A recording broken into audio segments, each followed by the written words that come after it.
Hello दोस्तों, आज का टॉपिक है stability of an op amp. या इस टॉपिक का आप ये भी नाम दे सकते हो ओप एम्प स्टेबिलिटी। आप सभी को पता होगा कि इलेक्ट्रॉनिक्स में ओप एम्प कहने का मतलब होता है ऑपरेशनल एम्पलीफायर।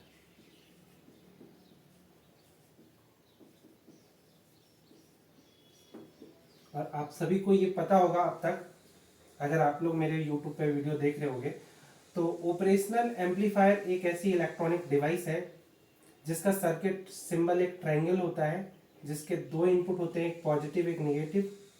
ठीक है, पॉजिटिव इनपुट को नॉन इन्वर्टिंग इनपुट बोलते हैं। इसको क्या बोलते हैं? नॉन इन्वर्टिंग इनपुट बोलते हैं।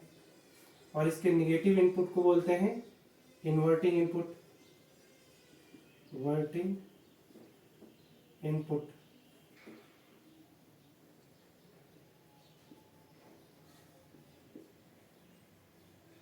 ठीक है, और इसका एक आउटपुट होता है।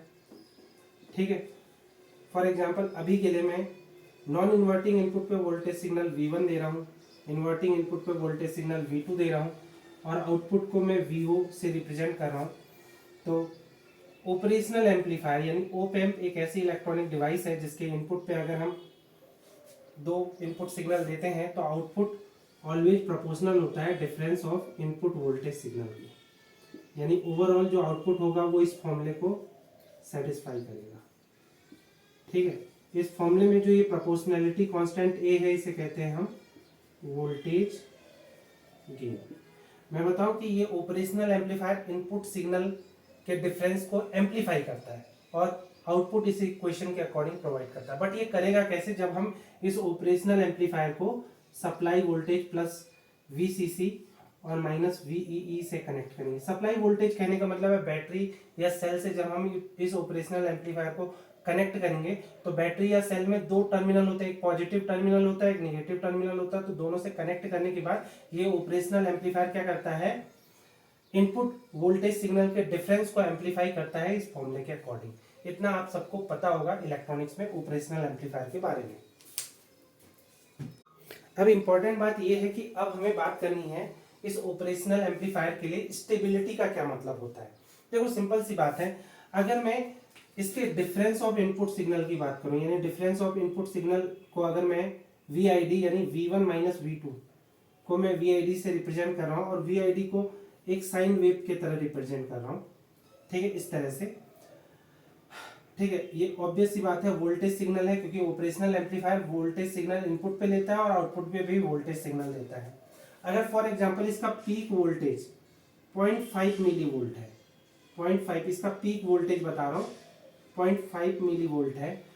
ठीक है, तो एक प्रैक्टिकल ऑपरेशनल एम्पलीफायर की जो वोल्टेज गेन होती है वो 10⁵ के अप्रॉक्स होती है। तो इससे होगा क्या कि जब ये इसके डिफरेंस को एम्पलीफाई करेगा तो फॉर्मूले के अकॉर्डिंग क्या होगा? डिफरेंस की वैल्यू मैं बता रहा हूँ, VID की ही वैल्यू बता रहा हूँ, 0.5 मिली वोल्ट है इसकी पीक वैल्यू। तो फॉर्मूले के अकॉर्डिंग ऑपरेशनल एम्पलीफायर का जो आउटपुट होगा वो क्या होगा?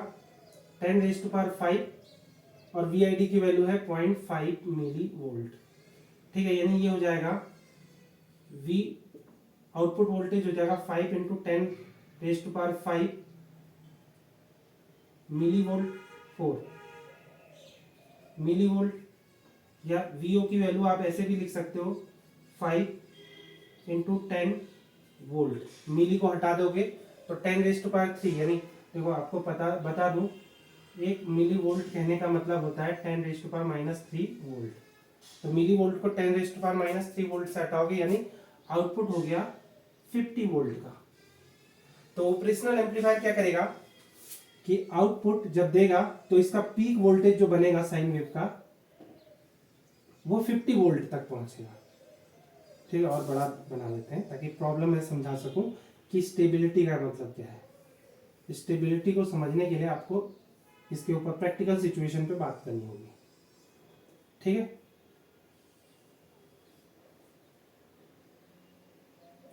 और ऊंचा बना लेते हैं।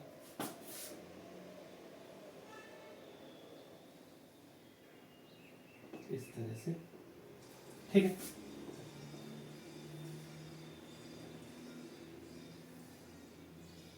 ये आउटपुट वोल्टेज हो गया, ये टाइम के रिस्पेक्ट में इसका ग्राफ हो गया इस तरह से, ठीक है। यानी इसका पीक वोल्टेज क्या पहुंचेगा 50 वोल्ट। कैलकुलेशन आप सही कर लेना अगर मुझसे गलत हो गई तो।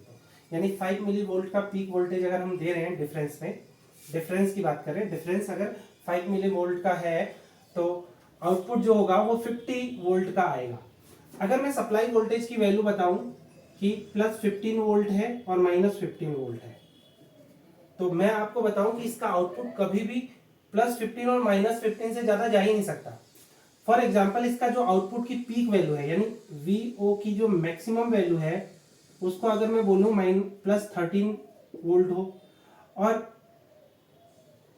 प्लस 13 वोल्ट हो और इसकी मिनिमम वैल्यू माइनस 13 वोल्ट हो, ऑब्वियस सी बात है सप्लाई वोल्टेज तक पहुंच ही नहीं पाता, इसका आउटपुट थोड़ा कम ही रहता है। तो ये जो मैक्सिमम वैल्यू है उसे वी सैचुरेशन से दिखाते हैं, प्लस वी सैचुरेशन से दिखाते हैं, और मिनिमम वैल्यू को माइनस वी सैचुरेशन से दिखाते हैं। यानी जब भी आउटपुट वोल्टेज की मैक्सिमम और मिनिमम वैल्यू पहुंचती है तो हम कहते हैं वो सैचुरेशन वोल्टेज है। तो ऑब्वियस सी बात है आउटपुट तो कभी प्लस 13 और माइनस 13 से बाहर जा ही नहीं सकता। तो फॉर एग्जाम्पल प्लस 13 यहां आता है 13 वोल्ट और माइनस 13 वोल्ट यहां आता है, तो इसको मैं सैचुरेशन वोल्टेज बोल दूं। यानी ये वी प्लस वी सैचुरेशन है और ये क्या है माइनस वी सैचुरेशन। यानी आउटपुट वोल्टेज कभी इससे बाहर निकल ही नहीं सकता। इसका मतलब अगर मैंने डिफरेंस इनपुट वोल्टेज सिग्नल का डिफरेंस एक साइन वेव ले रखा है, अज्यूम कर रखा है, तो आउटपुट आपको कैसा मिलेगा आप जानते हो। ये चीज ये पार्ट आपको नहीं दिखेगा क्योंकि आउटपुट तो ये प्रोड्यूस ही नहीं कर सकता। इसकी रेंज तो 13 प्लस 13 और माइनस 13 के बीच में होगी ना, तो यानी ये सिग्नल आपको दिखेगा नहीं। और आउटपुट आपको कैसा दिखेगा, आउटपुट दिखेगा कुछ इस टाइप का, प्लस वी सैचुरेशन की ये लाइन है, ठीक है। ये लाइन क्या है प्लस वी सैचुरेशन है, तो आउटपुट सिग्नल आपको ऐसा दिखेगा, ऐसा।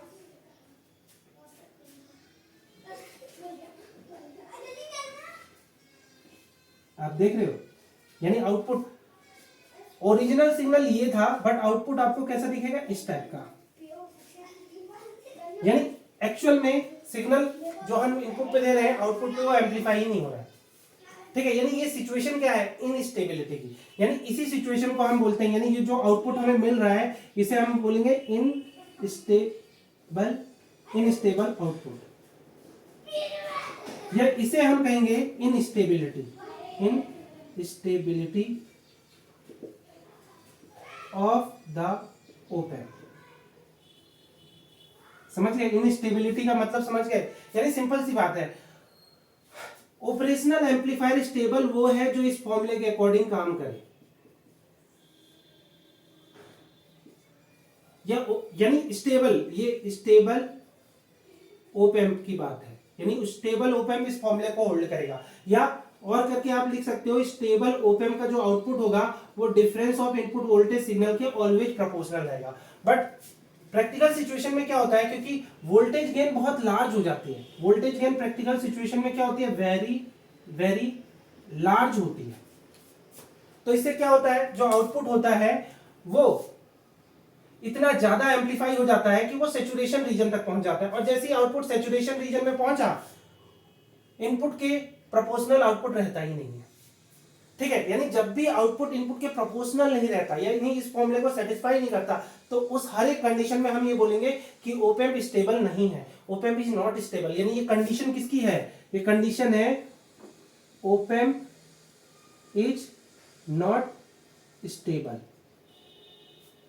अच्छा, अगर ऑप एम्प, और ये कंडीशन क्या है, अगर जब भी ऑपरेशनल एम्पलीफायर का आउटपुट इन दोनों इक्वेशन को सेटिस्फाई करेगा तो आप बोलोगे ऑप एम्प इज स्टेबल।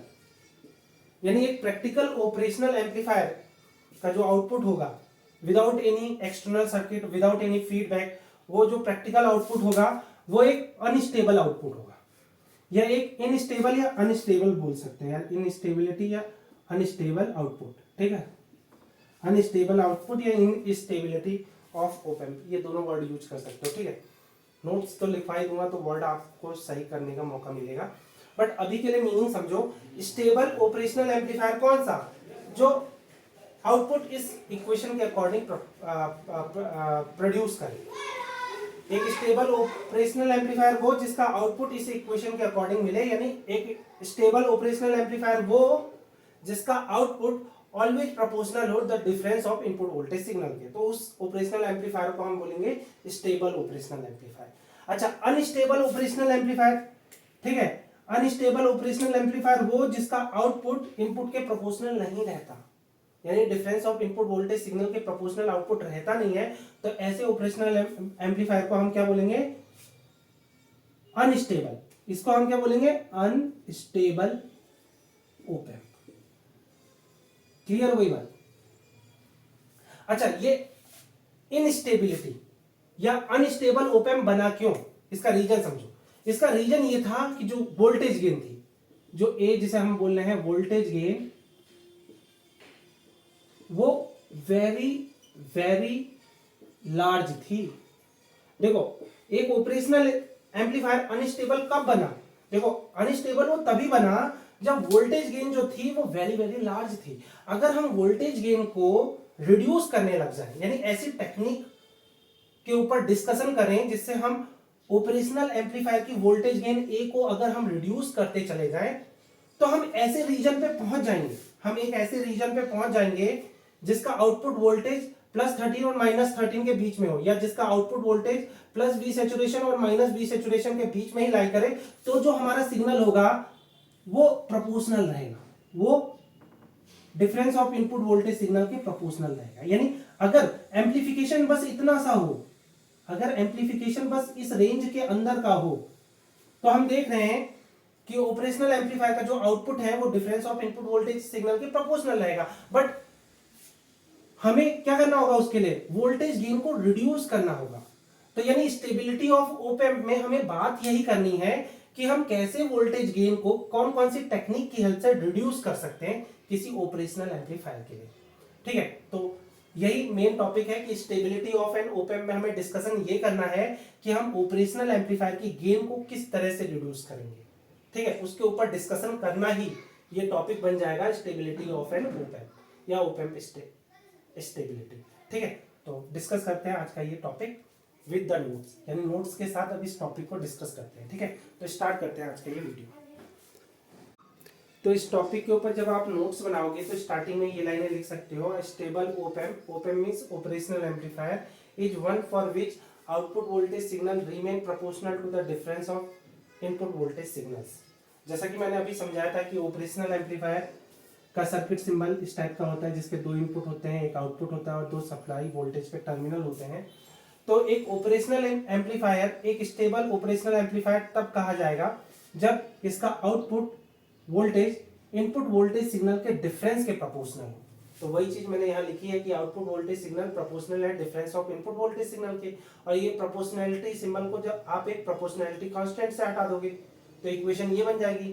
ठीक है, अब इस इक्वेशन में V1 क्या है, voltage signal eight non inverting input terminal. मैंने बताया था कि पॉजिटिव इनपुट टर्मिनल को हम क्या बोलेंगे, नॉन इन्वर्टिंग इनपुट टर्मिनल बोलेंगे। यानी V1 क्या है, वोल्टेज जो नॉन इन्वर्टिंग इनपुट टर्मिनल पे हमने दिया है। V2 क्या है, voltage signal eight inverting input. Negative input terminal को हम क्या बोलते हैं, इन्वर्टिंग इनपुट टर्मिनल बोलते हैं। तो V2 क्या है, वोल्टेज सिग्नल जो इन्वर्टिंग इनपुट टर्मिनल पे हमने दिया है। और AOL क्या है, ओपन लूप वोल्टेज गेन, या इसे सिंपली मैंने वोल्टेज गेन बोला था। अच्छा, यहाँ पे समझो, गेन को मैं अब स्पेशली A सफिक्स में OL लिखूंगा, यानी वोल्टेज गेन को अब तक मैं क्या लिख रहा था, वोल्टेज गेन को हम सिंपली A से अब तक दिखा रहे थे। ठीक है, ये इससे पहले वाली वीडियो में भी A से ही दिखाया होगा। बट अब हम क्या करेंगे, वोल्टेज गेन को या ओपन लूप वोल्टेज गेन को हम क्या करेंगे, A सफिक्स में OL से रिप्रेजेंट करेंगे। क्यों रिप्रेजेंट करेंगे, देखो एक वीडियो मैंने बनाया है YouTube पे जिसका नाम है ऑप एम्प 07, वीडियो का नाम है ऑप एम्प 07, नाम क्या है पूरा, ऑपरेशनल एम्पलीफायर कॉन्फ़िगरेशन। वीडियो का नाम है ऑपरेशनल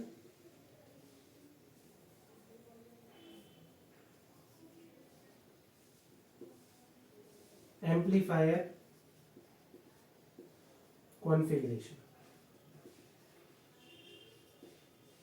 उसमें मैंने बताया है कि ऑपरेशनल एम्पलीफायर को इलेक्ट्रॉनिक सर्किट में यूज करने के दो टाइप के कॉन्फ़िगरेशन होते हैं।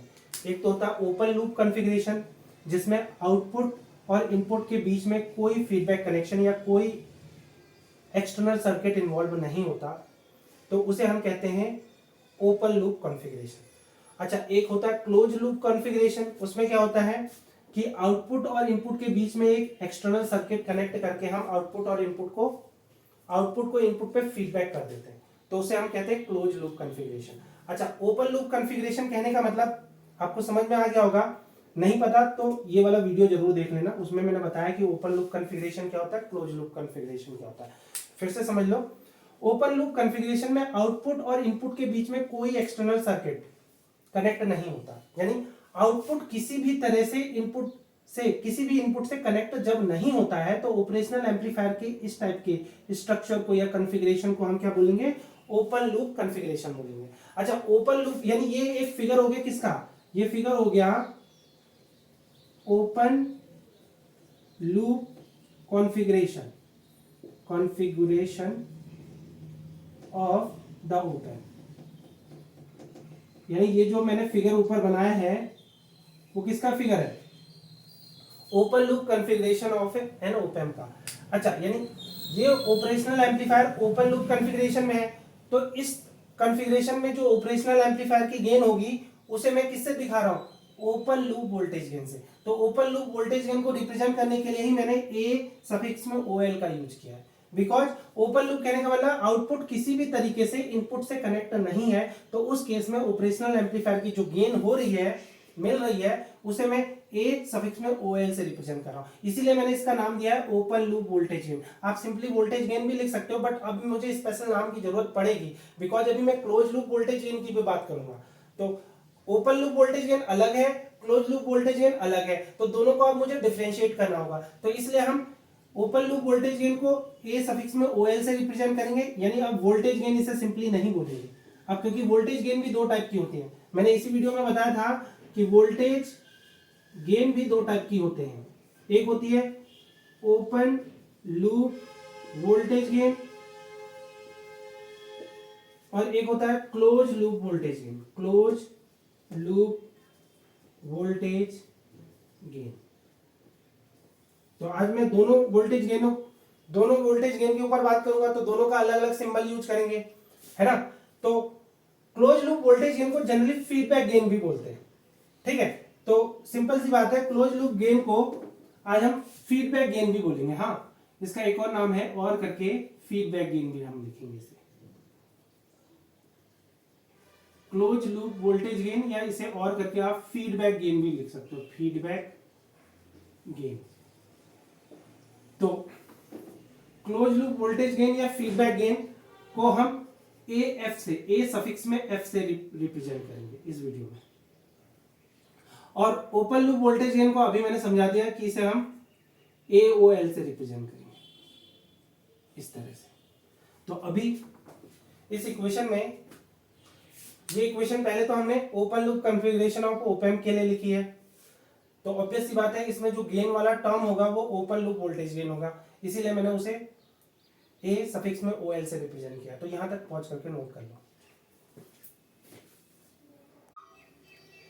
फिर इसके बाद आगे आप नोट्स में लिखोगे, as we know that for DC that is 0 hertz input voltage signal और input voltage signal of very low frequency that is less than break frequency, the value of open loop gain is to be maximum, that is यानी AOL की जो maximum value होगी उसे मैं अभी के लिए A से रिप्रेजेंट कर रहा हूँ। इस लाइन का मतलब समझो। देखो, मैं आपको बताऊं कि एक वीडियो मैंने डाला था YouTube पे, op amp 08 frequency response of an op amp, पूरा नाम लिखा था ऑपरेशनल एम्पलीफायर। उसमें मैंने बताया था कि जो ऑपरेशनल एम्पलीफायर की जो गेन होती है ओपन लूप कॉन्फ़िगरेशन में, ठीक है, AOL, तो वो फ्रीक्वेंसी, अगर ये एक्सिस है फ्रीक्वेंसी की और ये एक्सिस है ओपन लूप गेन की, तो ये वेरी करती है जैसे जैसे फ्रीक्वेंसी इंक्रीज होती है। फॉर एग्जाम्पल एक फ्रीक्वेंसी लिमिट होती है जिसे हम ब्रेक फ्रीक्वेंसी बोलते हैं, एफ नॉट, यानी इसको मैं क्या बोल रहा हूं, ब्रेक फ्रीक्वेंसी। ब्रेक फ्रीक्वेंसी यानी ये फ्रीक्वेंसी किसकी है, इनपुट वोल्टेज सिग्नल की, यानी इनपुट वोल्टेज सिग्नल की ये, इनपुट वोल्टेज सिग्नल की ये फ्रीक्वेंसी है। तो ऑपरेशनल एम्पलीफायर की ओपन लूप कॉन्फ़िगरेशन में जो गेन होती है उसकी जो मैक्सिमम वैल्यू होती है उसे मैं ए से रिप्रेजेंट कर रहा हूं, जो यहां पे दिख रही है। ठीक है, अब जैसे जैसे फ्रीक्वेंसी इंक्रीज करते हैं तो जब तक ब्रेक फ्रीक्वेंसी नहीं आती है, ब्रेक फ्रीक्वेंसी जनरली 5 हर्ट्ज होती है, कुछ केस में 50 हर्ट्ज होती है, कुछ केस में 100 हर्ट्ज होती है। यानी ब्रेक फ्रीक्वेंसी की के एग्जांपल बताऊं तो ब्रेक फ्रीक्वेंसी का एग्जांपल हो सकता है 5 हर्ट्ज, 50 हर्ट्ज, मैक्सिमम 100 हर्ट्ज तक तो हो ही सकता है। ये एग्जांपल हो गया, इससे ज्यादा ब्रेक फ्रीक्वेंसी होती नहीं है। ठीक है, दिखाई दे रहा है। तो होता क्या है कि जब तक ब्रेक फ्रीक्वेंसी हमें नहीं मिलती तब तक अगर फ्रीक्वेंसी इंक्रीज करें तब भी ये एक ही जो ओपन लूप गेन की जो वैल्यू होती है वो ऑलमोस्ट कांस्टेंट ही रहती है। उसके बाद जैसे जैसे फ्रीक्वेंसी इंक्रीज करते हैं तो ये जो गेन है वो रिड्यूस होने लग जाती है इस तरह से, यानी गेन धीरे धीरे डिक्रीज होती है। जैसे जैसे फ्रीक्वेंसी इंक्रीज करेंगे गेन डिक्रीज होती रहती है। अब समझते हैं इन लाइनों को, अब आपको समझ में आ रहा होगा। नहीं पता तो मैंने इस वीडियो का जो ओवरऑल रिजल्ट है उसको मैंने शॉर्टकट में समझा दिया है। अब ये रिजल्ट की हेल्प से आप इन लाइनों को समझ सकते हो। मैं ये बोल रहा हूं कि ओपन लूप कॉन्फ़िगरेशन में अगर इनपुट पे डीसी वोल्टेज सिग्नल अप्लाई करें या इनपुट पे लो फ्रीक्वेंसी सिग्नल यानी जिसकी रेंज इस ब्रेक फ्रीक्वेंसी और 0 हर्ट्ज के बीच में है, इतनी लो फ्रीक्वेंसी के इनपुट वोल्टेज सिग्नल के लिए ओपन लूप गेन की जो वैल्यू होगी वो मैक्सिमम रहती है, जैसा कि मैंने समझाया है। अच्छा, ये मैक्सिमम रहती है तो उसको कोई नंबर अज्यूम तो कर सकते हैं, क्योंकि एओएल तो चेंज हो रहा है ना फ्रीक्वेंसी के साथ साथ। एओएल फ्रीक्वेंसी के साथ साथ चेंज हो रहा है, यानी जो ओपन लूप वोल्टेज गेन है वो फ्रीक्वेंसी के साथ चेंज हो रही है, लेकिन इसकी जो मैक्सिमम वैल्यू है वो तो कांस्टेंट है ना। जो मैक्सिमम वैल्यू है वो कुछ रेंज, कुछ फ्रीक्वेंसी रेंज के लिए तो कांस्टेंट है ना, तो उसको हमने अज्यूम कर लिया कि वो कैपिटल ए है। आई होप आपको बात समझ में आई होगी। यानी 0 हर्ट्ज इनपुट सिग्नल के लिए या low frequency input voltage signal के लिए जो ओपन लूप वोल्टेज गेन की जो मैक्सिमम वैल्यू है उसको मैं ए से रिप्रेजेंट कर रहा हूं। तो आप लिख सकते हो where A is the gain of op amp where when input signal are DC या लो फ्रीक्वेंसी सिग्नल। ठीक है, तो यहां तक पहुंच करके नोट कर लो। फिर आगे आप नोट्स में लिखोगे इस लाइन के बाद, so practically for low frequency input voltage signal open loop voltage gain AOL is to be very very large। Example में मैंने बात की है कि AOL अगर लार्ज हो यानी मैक्सिमम हो तो उसे मैं A से रिप्रेजेंट करूंगा और A की वैल्यू ग्रेटर देन 10⁵ होती है, यानी 10⁵ से भी ज्यादा होती है practically. For such high voltage gain output of op amp remain in saturation region और switching between positive and negative saturation region। कहने का मतलब मैंने आपको समझाया ही था स्टार्टिंग में एक एग्जांपल से कि अगर फॉर एग्जांपल मैं VID यानी difference of input voltage signal को यानी V1 माइनस V2 को VID से रिप्रेजेंट कर रहा हूँ और VID का जो पीक वोल्टेज है, VID का जो पीक वोल्टेज है यानी VID का जो मैक्सिमम वोल्टेज है अगर मैंने 5 मिली वोल्ट अज्यूम किया है, तो अगर AOL जिसे मैं A बोल रहा हूं मैक्सिमम वैल्यू के लिए वो अगर 10⁵ हो तो आउटपुट वोल्टेज की पीक वैल्यू यानी इसकी जो मैक्सिमम वैल्यू होगी वो कितनी हो जाएगी 50 वोल्ट। और मैंने आपको बताया था कि ऑपरेशनल एम्पलीफायर प्लस 15 वोल्ट और माइनस 15 वोल्ट में अगर काम कर रहा है तो आउटपुट सैचुरेशन क्या हो जाएगा, सैचुरेशन हो जाएगा minus plus 13 volt to minus 13 volt के बीच में ही इसका आउटपुट प्रोड्यूस हो सकता है। बट क्योंकि इसके आउटपुट की वैल्यू तो 50 वोल्ट और माइनस 50 वोल्ट के बीच में स्विंग करेगी, है ना, क्योंकि ये साइन वेव टाइप का सिग्नल मैंने दिया है। तो जस्ट ये बता रहा हूं कि जब भी लो फ्रीक्वेंसी का इनपुट वोल्टेज सिग्नल देते हैं उस केस में ऑपरेशनल एम्पलीफायर की जो ओपन लूप वोल्टेज गेन है वो वेरी वेरी लार्ज होती है। इससे होता क्या है कि आप इनपुट पे कोई सा भी सिग्नल दो, कोई सा भी, चाहे आप डीसी सिग्नल दो, चाहे आप एसी सिग्नल दो लो फ्रीक्वेंसी का, आउटपुट सैचुरेशन रीजन में पहुंच जाता है। यानी आउटपुट दो सैचुरेशन रीजन के बीच में स्विच करेगा। जैसे for example saturation region plus V saturation यहां दिखा रहा हूं और negative saturation region minus V saturation यहां दिखा रहा हूं, तो जो आउटपुट है वो इस टाइप का हो जाएगा, इसके बीच में ऑसिलेट करेगा। मतलब एक्चुअल जो इनपुट सिग्नल है उसका शेप खत्म हो जाएगा, सिंपल सी बात है। वो तो सैचुरेशन रीजन के बीच में स्विच करता हुआ चले आउटपुट प्रोड्यूस करेगा। ठीक है, इसका मतलब लो फ्रीक्वेंसी इनपुट सिग्नल के लिए ऑपरेशनल एम्पलीफायर की open loop gain very very large होती है। इससे क्या होता है, ऑपरेशनल एम्पलीफायर का जो आउटपुट है वो इनपुट वोल्टेज सिग्नल के डिफरेंस के प्रोपोर्शनल नहीं रहता है। तो वही मैंने ये लाइन लिखी है कि output low frequency input voltage signal के लिए आउटपुट या तो सैचुरेशन पे होता है या दोनों पॉजिटिव और नेगेटिव सैचुरेशन के बीच में स्विच होता रहता है, जैसा कि स्टार्टिंग में मैंने फिगर से समझाया था। So for low frequency input voltage signal, output of op amp no longer remain proportional to the difference of input voltage signal। यानी अगर आउटपुट सैचुरेशन रीजन में चला गया तो सिंपल सी बात है, ऑपरेशनल एम्पलीफायर का आउटपुट वोल्टेज इनपुट वोल्टेज के डिफरेंस के प्रोपोर्शनल रह नहीं गया। तो इस सिचुएशन को हम ये कहते हैं कि ऑपरेशनल एम्पलीफायर अनस्टेबल है या operational amplifier is not stable. तो इस लाइन को भी लिख लेते हैं नोट्स में। तो आप आगे नोट्स में ये लाइन लिख सकते हो, at this condition we can say that op amp is unstable, या इसको आप ऐसे भी लिख सकते हो op amp is not stable. कहने का मतलब है जब भी आपको ऑपरेशनल एम्पलीफायर का आउटपुट कुछ इस तरह से मिले जो कि प्रोपोर्शनल ना हो difference of input voltage signal के, तो उस कंडीशन को मैंने बताया था स्टार्टिंग में, क्या बोलेंगे, अनस्टेबल।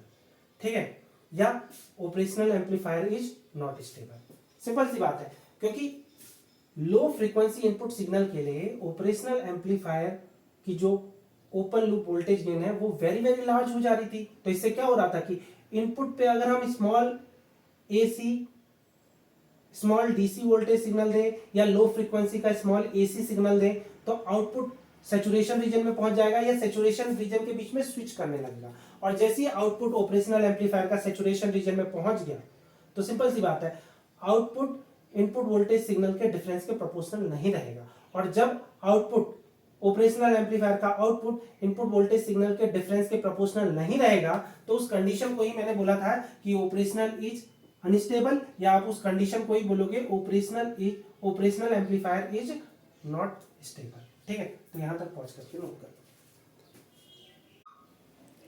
फिर आगे आप नोट्स में लिखोगे, to make an op amp stable we have to reduce voltage gain of the op amp.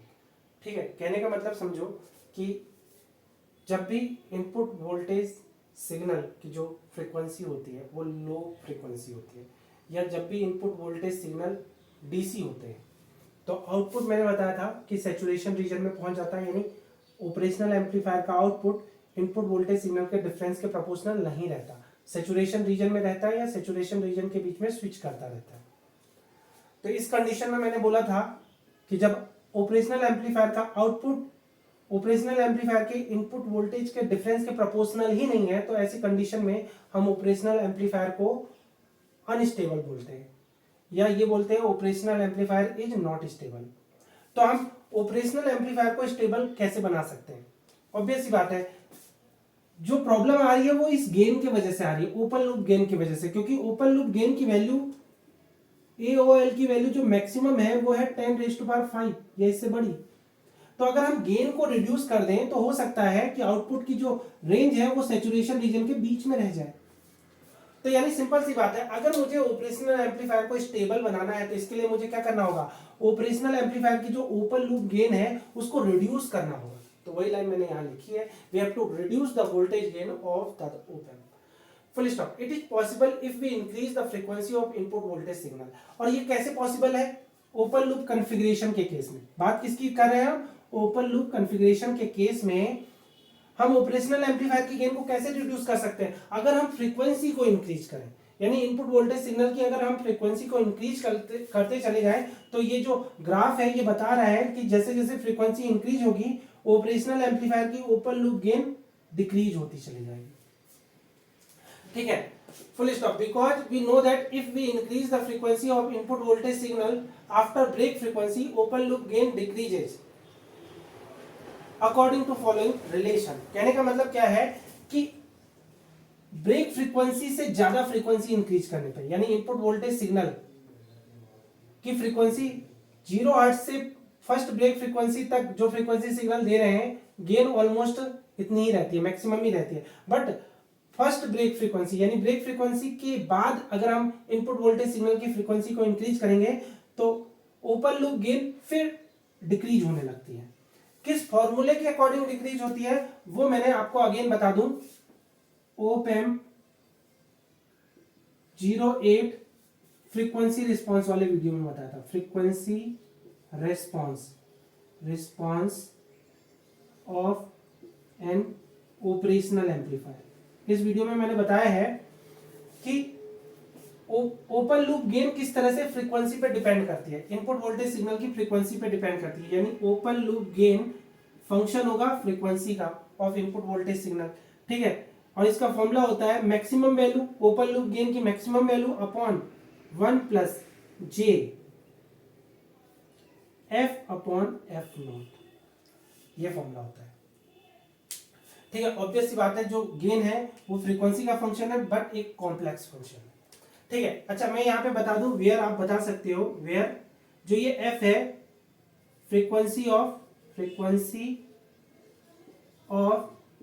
Input voltage signal है, ठीक है।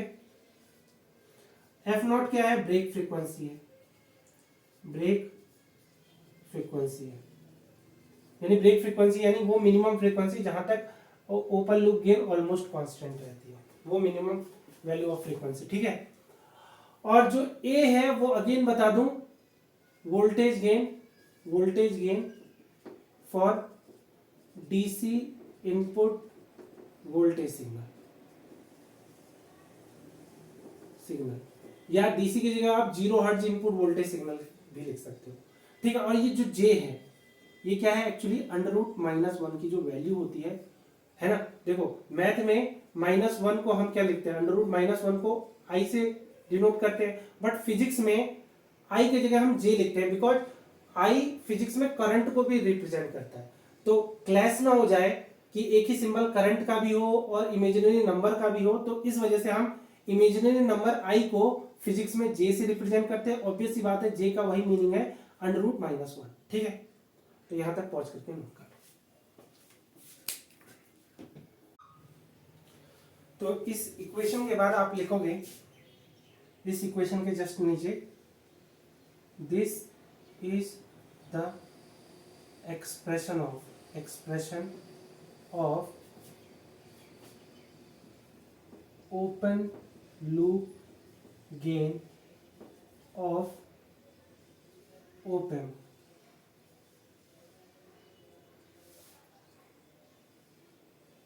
with या having single break frequency, having single break frequency। देखो ऑपरेशनल एम्पलीफायर की ये break frequency क्या है, जिसके बाद ऑपरेशनल एम्पलीफायर की गेन एक स्पेसिफिक रेट से डिक्रीज होती रहे। जैसे इसका जो रेट है, जो इसका रेट ऑफ डिक्रीज है वो क्या है, 20 dB पर डिकेड, ठीक है। पर डिकेड कहने का मतलब है कि 10 टाइम फ्रीक्वेंसी इंक्रीज होगी तो 20 डेसिबल गेन डिक्रीज होगी। तो अगर एक सिंगल रेट में अगर ऑपरेशनल एम्पलीफायर की गेन डिक्रीज हो रही है तो उसे क्या कहेंगे, सिंगल ब्रेक फ्रीक्वेंसी कहेंगे। यानी ऑपरेशनल एम्पलीफायर ऐसा है जिसके पास एक सिंगल ब्रेक फ्रीक्वेंसी है। बट मैं एक और ऑपरेशनल एम्पलीफायर बना दूं जिसका ग्राफ कुछ ऐसा हो, ये फ्रीक्वेंसी है, ये ओपन लूप गेन है, दिखाई दे रहा है, इतना ऊपर तो नहीं दिखाई दे रहा होगा, दिखाई दे रहा है, ठीक है। तो ऑब्वियस सी बात है, 2 ब्रेक फ्रीक्वेंसी वाला ऑपरेशनल एम्पलीफायर का ग्राफ कुछ ऐसा होगा कि फर्स्ट ब्रेक फ्रीक्वेंसी f0 है, सेकंड ब्रेक फ्रीक्वेंसी f1 है। तो होगा क्या कि गेन फर्स्ट ब्रेक फ्रीक्वेंसी तक तो कांस्टेंट रहेगी और फिर डिक्रीज होगी एक स्पेसिफिक रेट, फिर सेकंड ब्रेक फ्रीक्वेंसी के बाद एक और स्पेसिफिक रेट में डिक्रीज होगी। फॉर एग्जांपल ये 20 डेसिबल पर डिकेड है, यहाँ पे हो जाए 40 डेसिबल पर डिकेड, ठीक है, ये डीबी पर डिकेड है।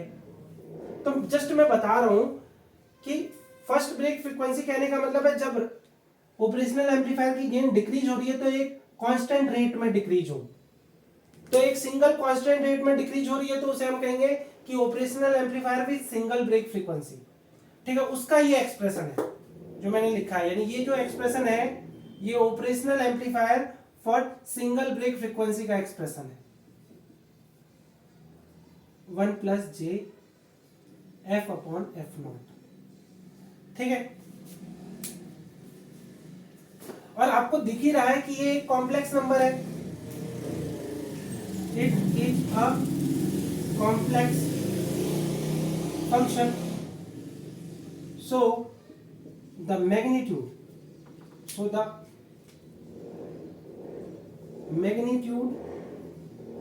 of open loop gain can be calculated by, उसका फॉर्मूला क्या हो जाएगा, ओपन लूप गेन का जो मैग्नीट्यूड होगा वो होगा A अपॉन, आप कैलकुलेट कर सकते हो, ठीक है। और नहीं कैलकुलेट कर सकते तो मैंने इस वीडियो में इसका कैलकुलेशन कराया है, क्या हो जाएगा 1 प्लस जे हट जाएगा, 1 plus F upon F not का स्क्वायर, ये होता है, ठीक है। एंड अगर सिंपल सी बात है, अगर इसका मैग्नीट्यूड निकाल सकते हैं, किसी कॉम्प्लेक्स नंबर का अगर मैग्नीट्यूड निकाल सकते हैं तो उसका फेज भी निकाल सकते हैं, ठीक है। तो आप लिखोगे and we can calculate the phase angle, we can calculate the phase angle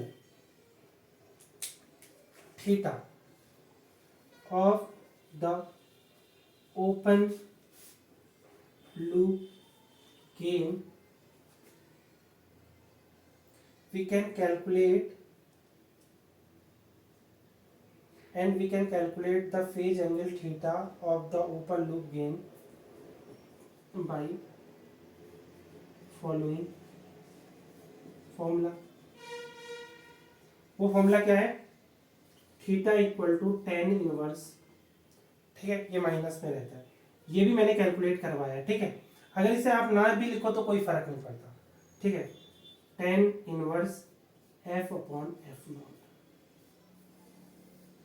मैं जस्ट इसलिए बात कर रहा हूं इन सारे टर्म्स की क्योंकि आगे मैं इस वीडियो में स्टेबिलिटी के ऊपर जब और डिटेल में बात करूंगा, अभी तो स्टेबिलिटी स्टार्ट भी नहीं हुई है। देखो स्टेबिलिटी ऑफ ओप एम्प, अभी हम ओपन लूप कॉन्फ़िगरेशन के ऊपर डिस्कस कर रहे हैं, अभी हम क्लोज लूप कॉन्फ़िगरेशन के ऊपर डिस्कस करेंगे कि स्टेबिलिटी ऑफ ओप एम्प क्या है।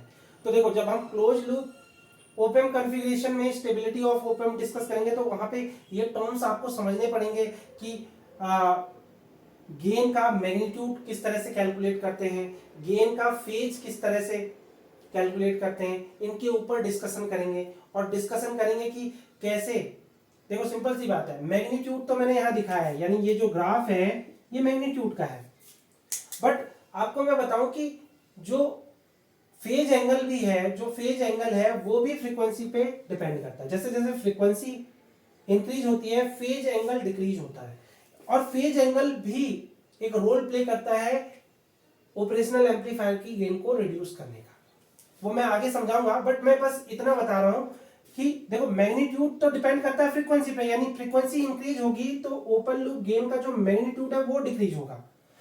बट एक और चीज हमें पता होनी चाहिए कि जैसे जैसे फेज एंगल भी, जैसे जैसे फ्रीक्वेंसी इंक्रीज होती है फेज एंगल भी चेंज होता है या रिड्यूस होता है, ठीक है। अब फेज एंगल रिड्यूस होता है तो उसके वजह से भी गेन रिड्यूस होती है, ठीक है। इसका डिस्कशन आगे करेंगे, बट ये इंफॉर्मेशन जरूरी थी इसलिए मैंने यहां लिखवाई, ठीक है। तो यहां तक पहुंच करके नोट, तो फिर आगे आप नोट्स में लिखोगे it means we can reduce the gain. Gain अभी भी हम किसी बात कर रहे हैं, ओपन लूप ओपन कॉन्फ़िगरेशन की गेन की बात कर रहे हैं, जिसे AOL से रिप्रेजेंट करेंगे। of op-amp by increasing frequency of input voltage signal or by changing phase angle and we can make a stable op-amp। कहने का मतलब मैंने समझाया था कि ऑपरेशनल एम्पलीफायर की जो ओपन लूप वोल्टेज गेन है वो किस फॉर्मूले के अकॉर्डिंग चेंज होती है, 1+j/f/f0 वाले फॉर्मूले से। इसका मैग्नीट्यूड कैसे कैलकुलेट करना है, a/√1+f/f0 का स्क्वायर, इस फॉर्मूले से। अच्छा, इसका एक फेज एंगल का फॉर्मूला होता है -tan−1f/f0। तो कहने का मेरा मीनिंग ये है कि देखो, गेन को रिड्यूस कर सकते हैं जब हम फ्रीक्वेंसी को इंक्रीज कर दें या फिर इस फेज एंगल में चेंज करें, इस टाइप का चेंज करें जिससे आउटपुट पे जो गेन मिल रही है ओपन लूप गेन वो रिड्यूस हो जाए। ठीक है, अब सिंपल सी बात है, ओपन लूप कॉन्फ़िगरेशन में हम फेज एंगल में चेंज करने के साथ गेन को रिड्यूस नहीं कर सकते, सिंपल सी बात है। बट ये फॉर्मूला मैंने इसलिए लिख के दिखाया है, इससे आपको ये आइडिया तो मिल जाए कि यार फेज एंगल को भी चेंज करके हम गेन को रिड्यूस कर सकते हैं। ओपन लूप ओपन कॉन्फ़िगरेशन के लिए ऐसा नहीं कर सकते, ऑब्वियस सी बात है। हम इसको चेंज करके ऑपरेशनल एम्पलीफायर की ओपन लूप गेन को रिड्यूस नहीं कर सकते ओपन लूप कॉन्फ़िगरेशन के केस में। बट इस फॉर्मूले से हमें ये हिंट तो मिला कि भले हम इसके लिए नहीं कर सकते but close loop open configuration में ये काम कर सकते हैं कि हम गेन के फेज एंगल को चेंज करके ऑपरेशनल एम्पलीफायर की गेन को रिड्यूस कर सकते हैं। ठीक है, तभी मैंने ये लाइन लिखी है कि हमें ये तो पता चल गया कि ऑपरेशनल एम्पलीफायर की गेन को ओपन लूप कॉन्फ़िगरेशन में फ्रीक्वेंसी को इंक्रीज करने के साथ साथ गेन को रिड्यूस किया जा सकता है। लेकिन फ्यूचर में हमें यह भी पता चल गया कि अगर हम फेज एंगल में भी अगर चेंज करें तो फेज एंगल में चेंज करने के साथ साथ भी हम ऑपरेशनल एम्पलीफायर की गेन को रिड्यूस कर सकते हैं अपने अकॉर्डिंग। ठीक है, तभी मैंने ये लाइन लिखी है, it means we can reduce gain AOL। मैं करके दिखाऊंगा, भले मैंने ओपन लूप कॉन्फ़िगरेशन के केस में ये काम नहीं किया है कि मैंने फेज एंगल को चेंज करके ऑपरेशनल एम्पलीफायर की गेन को रिड्यूस नहीं किया है, यहां पे नहीं किया है, बट आगे मैं बताऊंगा क्योंकि ये फॉर्मूला जो है उसका ही ये ग्राफ मैंने प्लॉट किया है। तो इस फॉर्मूले के अकॉर्डिंग तो आपको दिख रहा है, इस फॉर्मूले के अकॉर्डिंग और इस ग्राफ के, यानी इस फॉर्मूले का ही ये ग्राफ है। तो इस फॉर्मूले के अकॉर्डिंग ये दिख रहा है कि फ्रीक्वेंसी इंक्रीज होने के साथ साथ हम ऑपरेशनल एम्पलीफायर की ओपन लूप गेन को रिड्यूस कर रहे हैं। बट इस फिगर से या इस फॉर्मूले से ये क्लियर नहीं हो रहा है कि कैसे हम फेज एंगल को चेंज करके गेन को रिड्यूस कर सकते हैं, ये अभी क्लियर नहीं हुआ। बट क्लोज लूप कॉन्फ़िगरेशन में मैं ये क्लियर करके दिखाऊंगा। मतलब क्लोज लूप कॉन्फ़िगरेशन में मैं आपको ये फील करा के दिखाऊंगा कि अगर हम फेज एंगल को भी चेंज करेंगे तो क्या होगा, उससे गेन को रिड्यूस किया जा सकता है। बट अभी के लिए हमें बस इतना पता चला, जो भी अब तक हमने डिस्कशन किया उससे ये क्लियर हो गया कि अगर मुझे ऑपरेशनल एम्पलीफायर की ओपन लूप गेन को रिड्यूस करना है तो वो कब किया जा सकता है, या तो frequency of input voltage signal को इंक्रीज करें या फिर हम फेज एंगल को चेंज कर लें। तो इससे हम क्या करेंगे, ऑपरेशनल एम्पलीफायर की गेन को रिड्यूस करेंगे और हम ऑपरेशनल एम्पलीफायर को एक स्टेबल ऑपरेशनल एम्पलीफायर बना सकते हैं। क्लियर हो गई बात? तो ये इन लाइनों का मीनिंग था। फिर आगे आप नोट्स में लिखोगे, generally open loop configuration of op-amp is not used in electronic circuit due to very large open loop gain and instability of open loop op-amp configuration. कहने का मतलब समझो, देखो ऑब्वियस सी बात है, मैंने अभी समझाया कि ओपन लूप कॉन्फ़िगरेशन में ऑपरेशनल एम्पलीफायर की गेन वेरी वेरी लार्ज होती थी, यानी A की वैल्यू 10 ग्रेटर देन 10⁵ मिल रही थी। ठीक है, और इसकी वजह से क्या हो रही थी, ओपन लूप कॉन्फ़िगरेशन में ऑपरेशनल एम्पलीफायर अनस्टेबल काम कर रहा था। क्लियर हो गई बात? तो हम ओपन लूप कॉन्फ़िगरेशन का यूज इलेक्ट्रॉनिक सर्किट में नहीं करते, तो हम क्या करते हैं, in electronic circuit in most cases op-amp are used in negative feedback configuration. कहने का मतलब समझो कि मैक्सिमम इलेक्ट्रॉनिक सर्किट में ऑपरेशनल एम्पलीफायर का जो कॉन्फ़िगरेशन होता है वो फीडबैक के साथ होता है, निगेटिव फीडबैक के साथ, यानी जो आउटपुट होता है वो निगेटिव इनपुट के साथ एक फीडबैक कनेक्शन के थ्रू कनेक्टेड होता है। तो इसे हम क्या बोलते हैं, op-amp विद निगेटिव फीडबैक। तो यही मैंने लाइन लिखी है, in electronic circuit in most cases op-amp are used in negative feedback configuration. यानी इस टाइप के कॉन्फ़िगरेशन में ऑपरेशनल एम्पलीफायर का यूज किया जाता है। ठीक, क्यों? क्योंकि यार ओपन लूप कॉन्फ़िगरेशन में गेन की वैल्यू वेरी वेरी लार्ज थी, तो होता क्या था कि आउटपुट इनपुट के डिफरेंस के प्रोपोर्शनल नहीं रहता था और अनस्टेबल ऑपरेशनल एम्पलीफायर रहता था। ठीक है, इस वजह से हम मोस्ट ऑफ इलेक्ट्रॉनिक सर्किट में ऑपरेशनल एम्पलीफायर का निगेटिव फीडबैक के साथ यूज करते हैं। क्लियर हो गई बात? Now our aim to discuss the stability of op amp with negative feedback configuration. अब सिंपल सी बात है कि यहां पे भी हमें ये गेन मिलेगी। अब इस वाली गेन को हम क्या बोलेंगे? इसको हम बोलेंगे क्लोज लूप गेन या फीडबैक गेन। तो इसे एएफ से दिखाएंगे। तो ऑब्वियस सी बात है, अब मुझे एएफ पे भी डिस्कशन करना होगा, यानी इसकी गेन को किस तरह से कंट्रोल किया जा सकता है। अगर एएफ वेरी वेरी लार्ज हो तो जैसे सिंपल सी बात है, ओपन लूप कॉन्फ़िगरेशन में जो गेन थी वो वेरी वेरी लार्ज थी, तो हमने किस तरह से इसे रिड्यूस किया उस पर हमने डिस्कशन किया।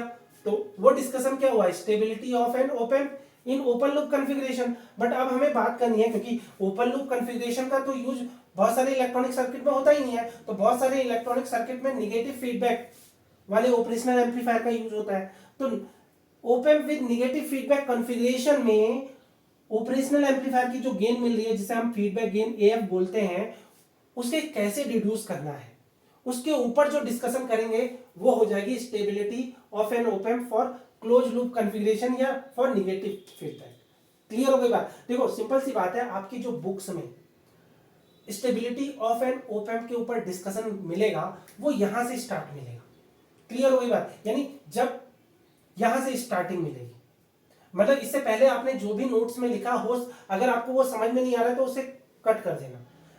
बुक्स में stability of an op amp पे डिस्कशन मिलता है operational amplifier with negative feedback configuration के साथ। यानी operational amplifier with negative configuration में जो गेन मिल रही है उसको कैसे रिड्यूस कर सकते हैं, उसके ऊपर जो डिस्कशन होगा वो हमारा stability of an op amp का डिस्कशन है बुक में।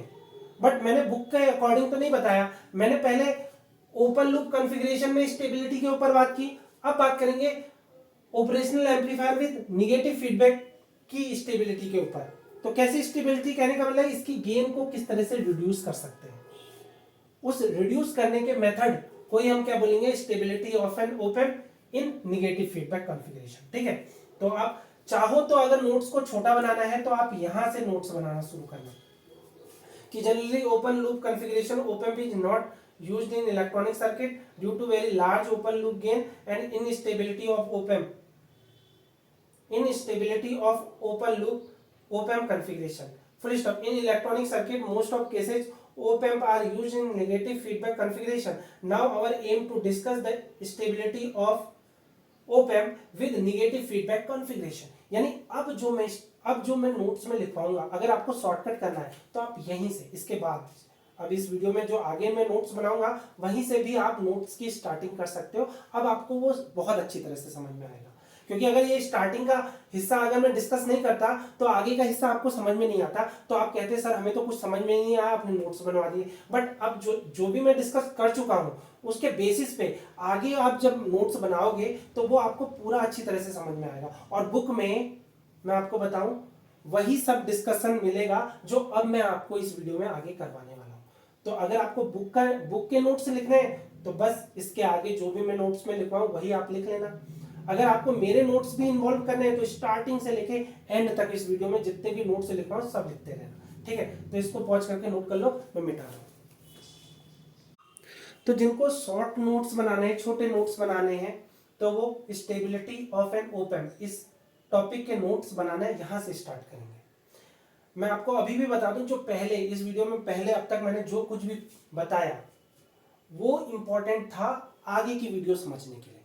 तो ऐसा नहीं कि वो फालतू चीज थी, आप उसे क्या कहते हैं बिल्कुल मत देखो, बिल्कुल मत सुनो और बिल्कुल नोट मत करो। ठीक है, आप उसको नोट कर लो अगर आपको आगे की चीजें अच्छी तरह से समझनी है। हाँ, बट एग्जाम के एंगल से अगर आपको नोट्स बनाने हैं तो आप वो शॉर्ट नोट्स की स्टार्टिंग आप यहाँ से कर सकते हो। ठीक है, आई होप मेरी बात समझ में आई होगी। सिंपल सी बात है, चाहो तो सब लिख लो नोट्स में, लेकिन अगर आपको शॉर्ट नोट्स बनाने हैं तो stability of an op amp की स्टार्टिंग, नोट्स की स्टार्टिंग आप यहां से करोगे। मेन जो पक्के नोट्स होते हैं जिन्हें आप एग्जाम में लिख के आ सकते हैं, उनकी स्टार्टिंग आप यहाँ से कर सकते हो अगर आपको शॉर्ट नोट्स चाहिए।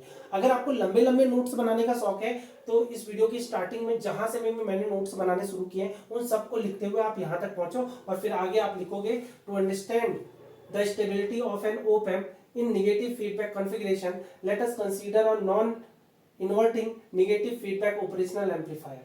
कहने का मतलब समझो, इसका मतलब देखो सिंपल सी बात है। अब तक जो भी हमने स्टेबिलिटी की बात की थी वो ओपन लूप कॉन्फ़िगरेशन में बात की थी, बट मैंने बताया कि open loop configuration of operational amplifier practical electronic circuit में यूज नहीं होता। मोस्टली जो ऑपरेशनल एम्पलीफायर का कॉन्फ़िगरेशन यूज होता है इलेक्ट्रॉनिक सर्किट में वो है नेगेटिव फीडबैक कॉन्फ़िगरेशन।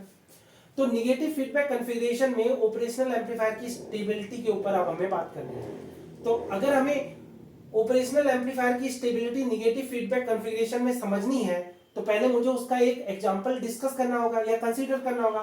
तो फिर वो एग्जांपल हमने कंसीडर किया, late us consider a non inverting negative feedback operational amplifier. कहने का मतलब है कि ये एग्जांपल है कि हमें क्या करना है, एक ऑपरेशनल एम्पलीफायर कंसीडर करना है जिसमें नेगेटिव फीडबैक हमने लिया हो।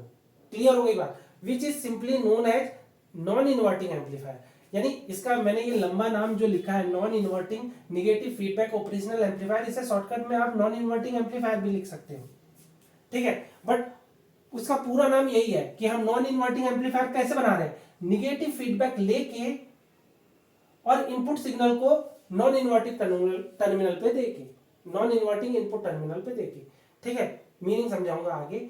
यानी नॉन इन्वर्टिंग एम्पलीफायर अगर मैं सिर्फ इतना बोलता हूं तो हो सकता है ये ओपन लूप कॉन्फ़िगरेशन का नॉन इन्वर्टिंग एम्पलीफायर हो, बट हम ओपन लूप कॉन्फ़िगरेशन के नॉन इन्वर्टिंग एम्पलीफायर की बात नहीं कर रहे हैं, हम एक क्लोज लूप कॉन्फ़िगरेशन के नॉन इन्वर्टिंग एम्पलीफायर की बात कर रहे हैं जिसमें निगेटिव फीडबैक हमने लिया है। समझाऊंगा इन लाइनों का मीनिंग, अभी बस नोट्स पे ध्यान दो। It has to inputs and single output.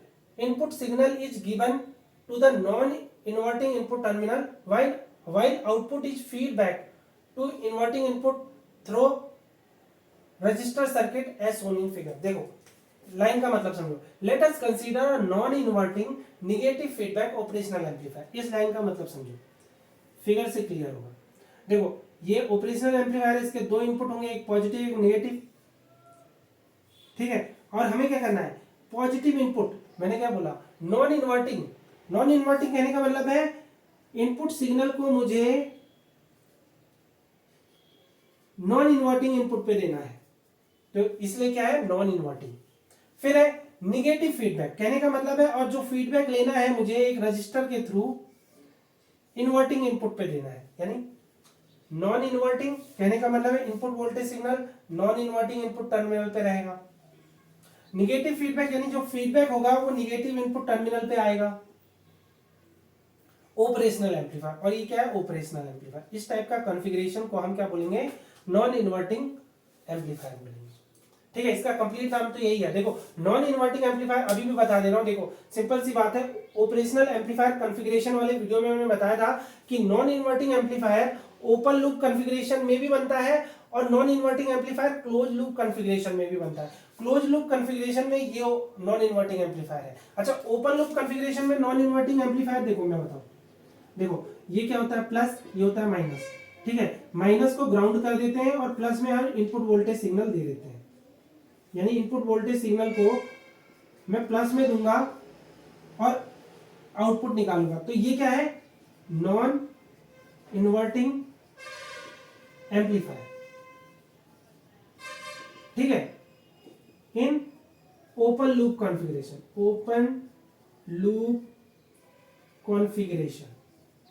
Non inverting कहने का मतलब यही है कि इनपुट सिग्नल को मैंने पॉजिटिव इनपुट टर्मिनल पे दिया है, यानी नॉन इन्वर्टिंग इनपुट टर्मिनल पे दिया है। ये भी क्या है, ये भी है नॉन, यानी ये फिगर किसका है, फिगर है नॉन इन्वर्टिंग एम्पलीफायर इन नेगेटिव फीडबैक कॉन्फ़िगरेशन। इन नेगेटिव फीडबैक कॉन्फ़िगरेशन या आप इसको निगेटिव फीडबैक कॉन्फ़िगरेशन को और करके, यानी ये निगेटिव फीडबैक कॉन्फ़िगरेशन के लिए आप ये भी वर्ड यूज कर सकते हो, close loop configuration, close loop configuration. देखो कंफ्यूज नहीं होना है यार, मैं इसीलिए इतनी डिटेल में वीडियो बनाता हूं ताकि आप बिल्कुल वर्ड को लेके कंफ्यूज ना हो जाओ। देखो नॉन इन्वर्टिंग एम्पलीफायर तो ये भी हुआ और नॉन इन्वर्टिंग एम्पलीफायर ये भी हुआ, बट इनका पूरा नाम क्या हुआ? ये है नॉन इन्वर्टिंग एम्पलीफायर इन ओपन लूप कॉन्फ़िगरेशन और ये है non inverting amplifier in close loop configuration या नेगेटिव फीडबैक कॉन्फ़िगरेशन। तो मुझे स्टेबिलिटी ऑफ ऑपरेशनल एम्पलीफायर के ऊपर बात करनी है, लेकिन कब? जब मैं निगेटिव फीडबैक कॉन्फ़िगरेशन का यूज करूं। तो ये निगेटिव फीडबैक कॉन्फ़िगरेशन भी तो ये नॉन इन्वर्टिंग एम्पलीफायर है, तो तभी मैंने ये लाइनें लिखी, let us consider a non inverting negative feedback operational amplifier, ये इसका पूरा नाम है, ठीक है, which is simply known as non inverting amplifier, simply इसे नॉन इन्वर्टिंग एम्पलीफायर बोलते हैं। It has two input terminal, ठीक है, and single output. Input voltage signal is given to non inverting input terminal, मैंने पॉजिटिव इनपुट टर्मिनल को क्या बोला था? नॉन इन्वर्टिंग इनपुट टर्मिनल बोला था। While output is feedback to inverting input through resistor circuit, और आउटपुट वोल्टेज सिग्नल को हम क्या कर रहे हैं? आउटपुट वोल्टेज सिग्नल को हम एक रजिस्टर सर्किट की हेल्प से इनपुट पे दे रहे हैं। लेकिन आप इसको ऐसे भी कर सकते हो, एक और रजिस्टर यहां लगा सकते हो और यहां इसे ग्राउंड कर सकते हो। तो अभी के लिए कैलकुलेशन करने के लिए जस्ट मैं इसे RF लिख दे रहा हूं, यानी ये क्या है? फीडबैक रेजिस्टेंस, और ये R1 है input resistance for inverting input, ठीक है। तो ये आपका वो फिगर हो गया जिसकी हेल्प से हम stability of an op amp in negative feedback configuration के ऊपर डिस्कशन करेंगे। तो ये एग्जांपल हो गया, इसके ऊपर डिस्कशन करेंगे कि कैसे हम इस कॉन्फ़िगरेशन में जो गेन होगी उसको कैसे हम रिड्यूस कर सकते हैं। क्लियर हो गई बात? तो पॉज करके नोट्स में ये सब लिख लो। तो क्योंकि मुझे स्पेस चाहिए था तो मैंने बड़ा सा फिगर यहाँ साइड में बना दिया है, ठीक है, फिगर वही है। तो जैसे आप ये फिगर बनाओगे नोट्स में, उसके आगे आप ये लाइन लिखोगे, now output voltage signal of this close loop non inverting amplifier will be. Obvious सी बात है, ये close loop non inverting amplifier है। हाँ, क्लोज लूप कहने का मतलब है यहाँ पे निगेटिव फीडबैक लिया गया है, ठीक है। तो इसका आउटपुट वोल्टेज सिग्नल कैसे हो गया? ऑपरेशनल एम्पलीफायर के आउटपुट वोल्टेज सिग्नल के फॉर्मूले के अकॉर्डिंग, जो फॉर्मूला लिखा था मैंने स्टार्टिंग में, output voltage signal is equal to AOL यानी ओपन लूप गेन का मल्टीप्लाई हो जाएगा इनपुट वोल्टेज सिग्नल के डिफरेंस के, ठीक है। ये फॉर्मूला यूज करेंगे, ठीक है। जहां पे भी आपने ये फॉर्मूला लिखा उसे आप इक्वेशन नंबर 1 लिख देना, ठीक है। अच्छा, ये V1 V2 क्या है? एक्चुअली जो voltage signal positive input terminal पे गया है उसे V1 से रिप्रेजेंट कर रहे हैं, और जो वोल्टेज सिग्नल निगेटिव इनपुट पे गया है उसे हम V2 से रिप्रेजेंट कर रहे हैं। अच्छा, अब ये V1 और V2 की वैल्यू कैलकुलेट कर सकते हैं। नाउ वी नो दैट, हम जानते हैं, क्योंकि जो ये इनपुट वोल्टेज सिग्नल V इन है, इसका कोई इनपुट रेजिस्टेंस हमने अज्यूम किया है कि इसका इनपुट रेजिस्टेंस 0 है, यानी इसके केस में हमने अज्यूम किया है कि जो इनपुट रेजिस्टेंस है वो 0 है इस सोर्स के लिए। तो इस सोर्स के लिए इनपुट रेजिस्टेंस 0 है, इसका मतलब V1 is equal to V in, यानी जितना सोर्स वोल्टेज सिग्नल दे रहा है वही इन V1 की वैल्यू है, ठीक है। एंड V2 की जो वैल्यू होगी वो वोल्टेज डिवाइडर रूल से हम निकाल सकते हैं। वोल्टेज डिवाइडर रूल के अकॉर्डिंग अगर मैं V2 की वैल्यू निकालूं तो क्या हो जाएगा? R1 by R1 plus RF into V out. आप कहोगे सर आपने डायरेक्टली कैसे लिख दिया? तो मैं आपको बता दूं कि वोल्टेज डिवाइडर रूल क्या है। वोल्टेज डिवाइडर रूल उसके अकॉर्डिंग मैं फिगर से समझा देता हूं कि मेरे पास दो रजिस्टर है, ठीक है। एक रजिस्टर ग्राउंड के रिस्पेक्ट में है और एक पे मैंने वोल्टेज सिग्नल दिया है।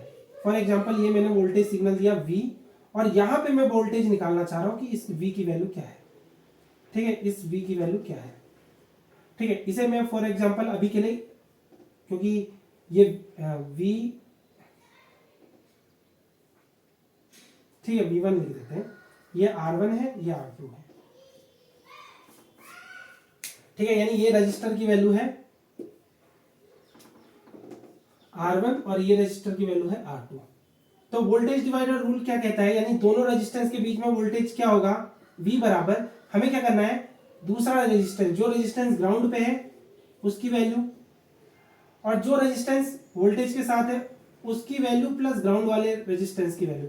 यानी देखो, अगर वोल्टेज सिग्नल यहां अप्लाई किया गया है तो उसके अपोजिट डायरेक्शन में जो रजिस्टर है जो ग्राउंड से कनेक्टेड है उसको हम ऊपर रखेंगे और दोनों रजिस्टर का सम करेंगे, ब्रैकेट में बंद करेंगे और मल्टीप्लाई करेंगे V1 का। ठीक है, यानी यहां पे जो वोल्टेज हमें मिलेगा वो इस फॉर्मूले के अकॉर्डिंग मिलेगा। कैसे बना है फॉर्मूला, देखो सिंपल सी बात है, जो रेजिस्टेंस ग्राउंड से कनेक्टेड है उसको ऊपर रखोगे, दोनों रेजिस्टेंस का सम नीचे रखोगे और मल्टीप्लाई करोगे वोल्टेज सिग्नल से।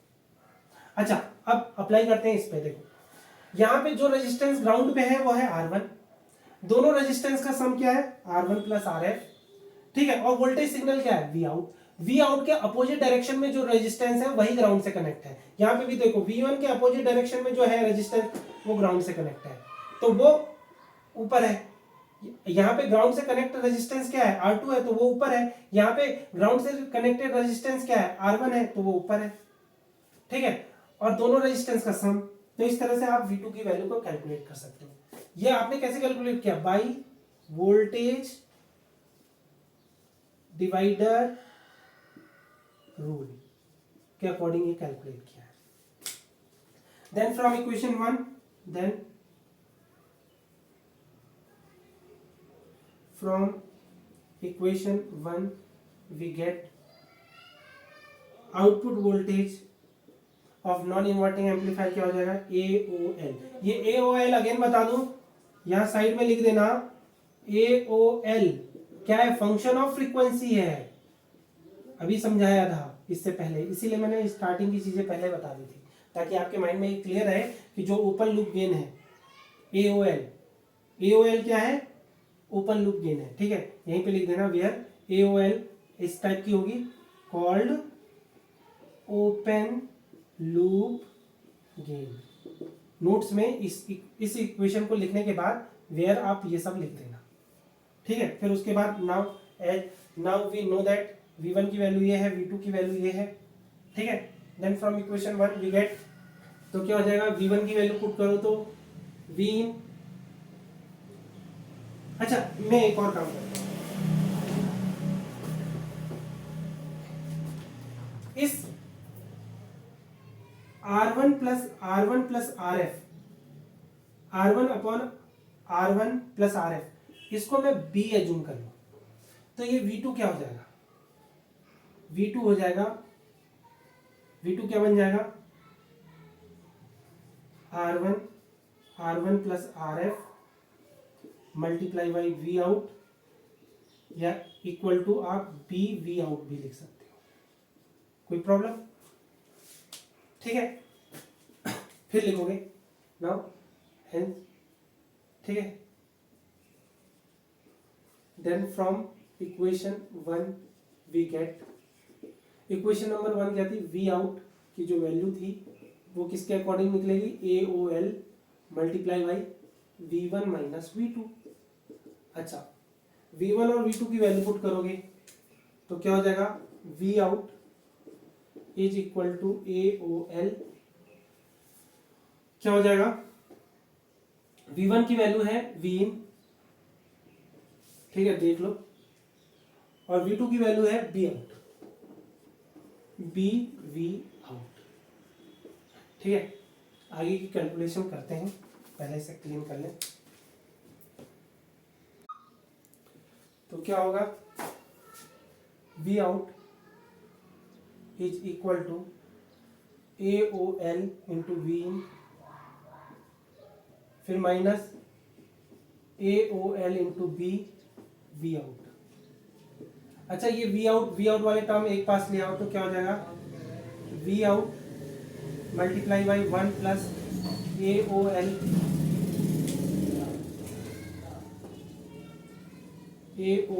Into B is equal to AOL V in. ठीक है, अच्छा V आउट की वैल्यू निकाल लो तो क्या हो जाएगा, AOL into V in upon 1 plus A O L into B. ठीक है, हम जानते हैं, देखो गेन क्या होती है, वोल्टेज गेन क्या होती है, वोल्टेज गेन होती है output voltage upon input voltage. देखो वोल्टेज गेन का फॉर्मूला यही होता है ओरिजिनली। ठीक है, जैसे कि समझाता हूं, मैंने फॉर्मूला लिखा था V out is equal to AOL V1 minus V2, ऐसा फॉर्मूला लिखा था। तो AOL को मैंने ओपन लूप वोल्टेज क्यों बोला, because output upon difference of input voltage signal का रेशियो था, है ना, तभी तो मैंने इसे गेन बोला, बिकॉज आउटपुट वोल्टेज और इनपुट वोल्टेज के डिफरेंस का जो रेशियो है उसे मैंने बोला open loop gain. But voltage gain का फॉर्मूला भी इसी तरह से बनता है कि output voltage upon input voltage का जो रेशियो होगा उसे हम वोल्टेज गेन बोलेंगे। तो देखो output voltage V out, input voltage V in, इनका रेशियो हम कैलकुलेट कर सकते हैं, तो वो होगी ये गेन। ठीक है, वो होगा किस तरह से निकलेगा, V out upon V in, V in को इधर भेज दो तो क्या हो जाएगा, A O L upon 1 plus A O L into B. अच्छा, यहां पे जो गेन निकली उसे हम क्या नाम देंगे, देखो सारी गेन अलग अलग है। इसे मैंने ओपन लूप गेन बोला बिकॉज ये ओपन लूप कॉन्फ़िगरेशन के लिए गेन आई थी। ठीक है, अच्छा अब यहां पे क्योंकि फीडबैक कनेक्शन हमने ले रखा है, तो अब यहां पे जो गेन आएगी उसे फीडबैक गेन बोलेंगे। तो फीडबैक गेन का सिंबल क्या हो जाएगा, ए एफ, ए सफिक्स में। ठीक है, तो ए एफ का ये फॉर्मूला हो गया। ठीक है, तो यहां तक पहुंच करके नोट कर लो। तो जहां पे भी आपने ये एक्सप्रेशन लिखा है इसे आप इक्वेशन नंबर 2 लिख सकते हो। ठीक है, और इसके बाद आप नोट्स में लिखोगे this is the expression of overall gain of non inverting amplifier in negative feedback configuration. कहने का मतलब है इस ऑपरेशनल एम्पलीफायर के लिए ओवरऑल यानी जो रिजल्टेंट जो गेन है उसका फॉर्मूला ये इक्वेशन नंबर 2 है। ठीक है, this overall gain of close loop op amp is known as feedback gain, यानी जो फीडबैक कॉन्फ़िगरेशन में जो ऑपरेशनल एम्पलीफायर की जो टोटल गेन है, जो ओवरऑल गेन है, उसको हम क्या बोलेंगे, फीडबैक गेन, बिकॉज वो गेन फीडबैक सर्किट की वजह से आई है, इसलिए उसे हम फीडबैक गेन बोल रहे हैं। क्लियर हो गई बात। तो जब आपने ये लाइन लिख दी उसके बाद आप लिखोगे where AF is the feedback gain, AOL यानी एओएल डिपेंड कर रही है फ्रीक्वेंसी पे जिसे हम कहते हैं ओपन लूप गेन। ठीक है, और बी है गेन ऑफ फीडबैक सर्किट, और एओएल डॉट बी क्या है, लूप गेन। यहाँ पे जो जो टर्म लिखे हैं यानी इन दोनों टर्म का जो मल्टीप्लीकेशन यहाँ लिखा है उसे हम लूप गेन बोलते हैं। ठीक है, इनके नाम ऐसे क्यों पड़े उसको अभी समझाता हूँ, लेकिन पहले समझ लो जहां जहां गेन लिखा है वहां वहां आप वोल्टेज गेन लिख सकते हो। यानी एएफ को आप लिख सकते हो फीडबैक वोल्टेज गेन, एओएल को आप लिख सकते हो open loop voltage gain, B को लिख सकते हो voltage gain of feedback circuit, और इसी तरह से ओ एओएल डॉट बी को लिख सकते हैं लूप वोल्टेज गेन। क्लियर हो गई बात, यानी गेन जो भी मिल रही है वो वोल्टेज गेन है एक्चुअल में। ठीक है, अब ये समझते हैं कि मैं देखो इसे फीडबैक गेन क्यों बोलते हैं, अभी मैंने समझा, बिकॉज ये feedback operational amplifier with feedback configuration में जो गेन मिल रही है इसलिए भी इसे बोल रहे हैं हम फीडबैक गेन। ठीक है, इसे ओपन लूप गेन क्यों बोल रहे हैं ये मैंने स्टार्टिंग में ही समझा दिया था, बिकॉज ये फॉर्मूला जो हमने अप्लाई किया है यानी हमने ये वाला फॉर्मूला अप्लाई किया ना, V out equal to A O L V1 minus V2, इस फॉर्मूले के अकॉर्डिंग ही तो मैंने आउटपुट कैलकुलेट किया। दिखाई दे रहा है, हाँ। तो ये फॉर्मूला हमने किसके लिए लिखा था, ओपन लूप कॉन्फ़िगरेशन के लिए लिखा था। तो इस फॉर्मूले में जो ये AOL है इस वजह से ये ओपन लूप गेन है, बिकॉज ये फॉर्मूला ही ओपन लूप कॉन्फ़िगरेशन का था, तो उसका उस फॉर्मूले का यूज करके ही हमने फीडबैक कॉन्फ़िगरेशन के लिए गेन हमने कैलकुलेट की। तो इस वजह से फॉर्मूला क्योंकि हमने ओरिजिनली ओपन लूप कॉन्फ़िगरेशन का यूज किया है तो इस वजह से उसकी गेन भी इसमें दिखेगी। तो यहाँ पे AOL जो कि डिपेंड कर रही है फ्रीक्वेंसी पे, फ्रीक्वेंसी ऑफ इनपुट सिग्नल पे, उसे हम कहेंगे ओपन लूप गेन या ओपन लूप वोल्टेज गेन। ये दोनों टर्म तो आपको क्लियर हो गए। अच्छा, इस बी को हम कह रहे हैं गेन ऑफ फीडबैक सर्किट, क्यों बोल रहे हैं इसका रीजन समझते हैं, और AOL डॉट बी को हम लूप गेन क्यों बोल रहे हैं उसका रीजन समझते हैं। तो पहले ये समझ लेते हैं कि बी को हम गेन ऑफ फीडबैक सर्किट क्यों बोल रहे हैं। देखो सिंपल सी बात है, बी एक्चुअल में क्या था, बी था R1 प्लस RF, बट मिला कैसे था वो समझते हैं। देखो अगर मैं इस सर्किट नेटवर्क के लिए इनपुट और आउटपुट बोलूं तो इसके लिए ये इनपुट हो गया, देखो ये इनपुट हो गया, VI क्या हो गया, V आउट, यानी इस सर्किट के लिए, सिर्फ इस सर्किट के लिए इनपुट ये हो गया और आउटपुट क्या हो गया, VO V2 हो गया। समझ गए। देखो इस सर्किट में इनपुट यानी सिग्नल कहां से मिल रहा है, सिग्नल यहां से आके यहां पे जा रहा है सिग्नल। देखो इस फीडबैक सर्किट का काम क्या है, सिग्नल को आउटपुट से खींच के दोबारा इनपुट पे भेजना। तो यानी यहां से खींच रहा है, यानी इनपुट क्या हो गया, आउटपुट ही इनपुट हो गया, और भेज कहां पे रहा है, V2 पे, यानी V2 क्या हो गया, आउटपुट हो गया। अच्छा, यानी फीडबैक सर्किट के लिए, फॉर द फीडबैक सर्किट ध्यान से समझो, तो इनपुट क्या हुआ, VI क्या हो गया, output voltage, and output voltage क्या हो गया, V2 हो गया। अच्छा, V2 की वैल्यू मैंने कैलकुलेट की थी, V2 की वैल्यू थी R1 plus RF V out. अच्छा, जो जो मैंने लिखा है उसको रिप्लेस कर देते हैं। V2 क्या था आपका, V2 है आउटपुट वोल्टेज, ठीक है, और इसको तो मैंने V बोला था, है ना, मैंने B इसी को तो बोला था, और ये क्या है, V आउट को मैंने बोला इनपुट वोल्टेज, है ना, V आउट को क्या बोला, इनपुट वोल्टेज, V2 को बोला output voltage for feedback circuit. तो इसका रेशियो क्या हो गया, V आउट अपॉन V इन, इसका रेशियो को मैं क्या बोल रहा हूं, अगेन बोलूंगा। अरे फीडबैक सर्किट के लिए इधर से इनपुट सिग्नल मिला, इधर से आउटपुट जा रहा है, तो यानी आउटपुट और इनपुट का रेशियो क्या हो गया, गेन। तो यानी बी क्या गया, गेन ऑफ फीडबैक सर्किट। तो इस फॉर्मूले के अकॉर्डिंग बी क्या हो गया, गेन ऑफ फीडबैक सर्किट, यानी फीडबैक सर्किट की वजह से जो गेन मिल रही है हमें वो क्या हो गया, फीडबैक गेन। अच्छा, लूप गेन क्यों बोलना है उसको, वो समझते हैं। अब समझते हैं कि AOL डॉट बी को हम लूप गेन क्यों बोल रहे हैं। देखो ये समझ में आएगा इक्वेशन नंबर 2 की हेल्प से। देखो इक्वेशन नंबर 2 में जो फीडबैक गेन है वो ओपन लूप गेन से किस रिलेशन के थ्रू कनेक्ट है, ये वाले AOL upon 1 plus AOL dot B. अच्छा, इस फॉर्मूले को ध्यान से देखो तो feedback gain open loop gain के इक्वल हो जाएगी इफ AOL डॉट बी 0 हो जाए। यानी सिंपल सी बात है, ये वो टर्म है जिसकी वजह से ही फीडबैक गेन हमें मिल रही है, नहीं तो feedback gain open loop gain के बराबर हो जाएगी। अरे फीडबैक गेन अगर हमें मिल रही है तो क्यों मिल रही है, क्योंकि ये टर्म है। अगर यही टर्म इस वाले टर्म को ही अगर हम 0 बना दें तो फीडबैक गेन बन जाएगी ओपन लूप गेन। यानी ये वो टर्म है जिसके वजह से ही फीडबैक गेन हमें मिल रही है। यानी ये जो गेन है वो किसकी वजह से मिल रही है, क्योंकि हमने लूप बनाया है, इनपुट आउटपुट और इनपुट के बीच में जो हमने लूप बनाया है उसके वजह से ये टर्म, ये एक्स्ट्रा टर्म एग्जिस्ट कर रहा है। समझ रहे हो। देखो सिंपल सी बात है, अगर ये लूप ना होता तो जो गेन होती वो ओपन लूप गेन ही तो होती। अब ये लूप बन रहा है तो एक एक्स्ट्रा टर्म क्रिएट हो जा रहा है, यानी ये लूप लगाने से ये वाले फॉर्मूले में एक एक्स्ट्रा टर्म क्रिएट हो गया।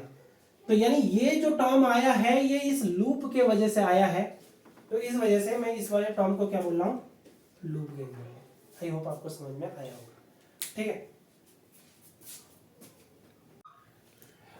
फिर आगे आप नोट्स में लिखोगे, to determine the stability of op amp in negative feedback configuration it is essential to represent the circuit of non inverting amplifier in standard form of block diagram as shown in figure।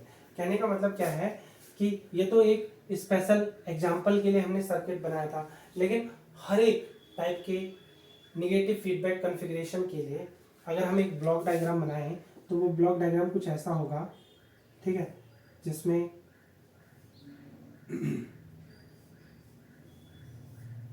एक gain factor होगा, एक feedback factor होगा और यहाँ एक सम, मतलब इस type का होगा कि यहाँ पे आपको इनपुट मिल रहा है, ठीक है, और इनपुट पे जो गेन हम अप्लाई कर रहे हैं वो ओपन लूप गेन है, ठीक है, जो कि डिपेंड कर रही है फ्रीक्वेंसी पे, ठीक है, और यहाँ पे आपको आउटपुट मिल रहा है। आउटपुट फीडबैक हो रहा है बाय द फैक्टर या by the feedback circuit gain, यानी gain of feedback circuit B. तो यहाँ जो आउटपुट पे सिग्नल मिल रहा है, जो यहाँ पे सिग्नल मिल रहा है वो क्या है, देखो दिस इज V1 सिग्नल, याद दिलाओ, देखो ये V1 सिग्नल है, ठीक है, ये प्लस इनपुट है, ये माइनस इनपुट है, यहाँ आपको V2 सिग्नल मिल रहा है। तो V2 सिग्नल क्या था, B V आउट था, कनेक्ट कर पा रहे हो, ठीक है, यानी ये ऑपरेशनल एम्पलीफायर है ये, ठीक है, बस समझाने के लिए बता रहा हूँ, ठीक है। तो इसके दो इनपुट होंगे, एक पॉजिटिव एक निगेटिव। निगेटिव इनपुट पे ही हम फीडबैक दे रहे हैं, तो फीडबैक जिस फैक्टर के थ्रू या जिस गेन के थ्रू फीडबैक मिल रहा है वो बी से रिप्रेजेंट कर रहा है। तो इस टाइप का आप ब्लॉक डायग्राम बना सकते हो stability of op amp in negative feedback configuration को डिस्कस करने के लिए, ठीक है। फिर आप जहाँ पे ये ब्लॉक डायग्राम बनाओगे वहाँ पे आप बता देना जो ये सर्किल है उसमें सिग्मा या समीशन का साइन लगाओगे और उसे लिखोगे समिंग जंक्शन, ठीक है। बस यही एक्स्ट्रा चीज़ों इन्वॉल्व की थी। तो इस ब्लॉक डायग्राम के बाद आप नोट्स में लिखोगे the standard block diagram of op amp with negative feedback is composed of 2 blocks as shown in figure. यानी यहाँ पे एक ब्लॉक ये है, एक ब्लॉक ये है, 2 ब्लॉक से एक operational amplifier with negative feedback configuration बन सकता है, ठीक है। The block between output and input is referred to as forward block. यानी आउटपुट और इनपुट के बीच में जो ब्लॉक है उसे हम फॉरवर्ड ब्लॉक बोलते हैं, ठीक है। And the block between output signal and input signal is referred to as the block between output signal and feedback signal and feedback output signal and feedback signal. देखो ये है आउटपुट सिग्नल और ये है feedback signal. Output signal this and feedback signal is this. आप यहां लिख सकते हो ये क्या है, आउटपुट सिग्नल, और ये क्या है, फीडबैक सिग्नल। तो आउटपुट सिग्नल और फीडबैक सिग्नल, अब सिंपल सी बात है, आउटपुट सिग्नल इस तरह से आ रहा है, तो लाइन ये है, block between output signal and feedback signal is referred to as feedback block. तो इसे हम क्या कह रहे हैं, फीडबैक ब्लॉक बोल रहे हैं। Full stop. The input signal and feedback signal is sum up at summing junction. और जो इनपुट सिग्नल है और जो फीडबैक सिग्नल है ना, input signal and feedback signal is sum up at summing junction. यानी फीडबैक सिग्नल और input signal एक समिंग जंक्शन पे सम अप होते हैं, ठीक है। Full stop. Now the gain of this op amp with negative feedback depend upon forward block which produce gain AOL, forward block AOL gain produce करता है and feedback block produce करता है B gain by following relation। यानी इस operational amplifier with negative feedback configuration की जो overall gain है, जिसे हम फीडबैक गेन बोल रहे हैं, वो इन दोनों ब्लॉक पे डिपेंड कर रही है। ये दोनों ब्लॉक कौन कौन सी गेन प्रोड्यूस कर रहे हैं, जो फॉरवर्ड ब्लॉक है वो ओपन लूप गेन प्रोड्यूस कर रहा है और जो फीडबैक ब्लॉक है वो फीडबैक गेन प्रोड्यूस कर रहा है। फीडबैक गेन कहने का मतलब feedback gain of feedback circuit produce कर रहा है। तो यानी फीडबैक गेन इन दोनों ही टर्म, यानी इन दोनों ही टर्म पे डिपेंड करती है, किस रिलेशन के थ्रू, इस रिलेशन के थ्रू, जिसे मैंने इक्वेशन नंबर 2 बोला था। तो जहां पे भी ये रिलेशन लिखोगे आप बताओगे वेयर AOL, जो कि फंक्शन ऑफ फ्रीक्वेंसी होता है, function of frequency of input voltage signal, ठीक है। तो आप यहां बताओगे F क्या है, frequency of input voltage signal, ठीक है। तो यहां तक पहुंच करके नोट कर लो। तो इस इक्वेशन नंबर 2 से हमें ये डिस्कस करना है कि कैसे हम AF को फाइनाइट रखें या AF को लो रखें, कैसे। तो इक्वेशन नंबर 2 की हेल्प से हमें ये समझ आ रहा है कि अगर इफ AOL डॉट बी, इसकी वैल्यू अगर निगेटिव हो जाए तो ये निगेटिव ये पॉजिटिव नंबर 1 से छोटा होगा। समझ में आ रही है बात? नंबर 1 से छोटा होगा तो होगा क्या, AF की वैल्यू लार्ज हो जाएगी। यानी AF की वैल्यू कितनी लार्ज हो जाएगी, AF की वैल्यू बड़ी हो जाएगी AOL से। हम जानते हैं AOL तो पहले से वेरी वेरी लार्ज है for the low frequency input signal.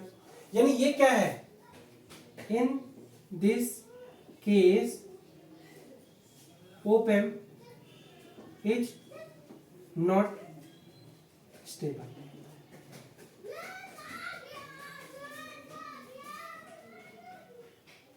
या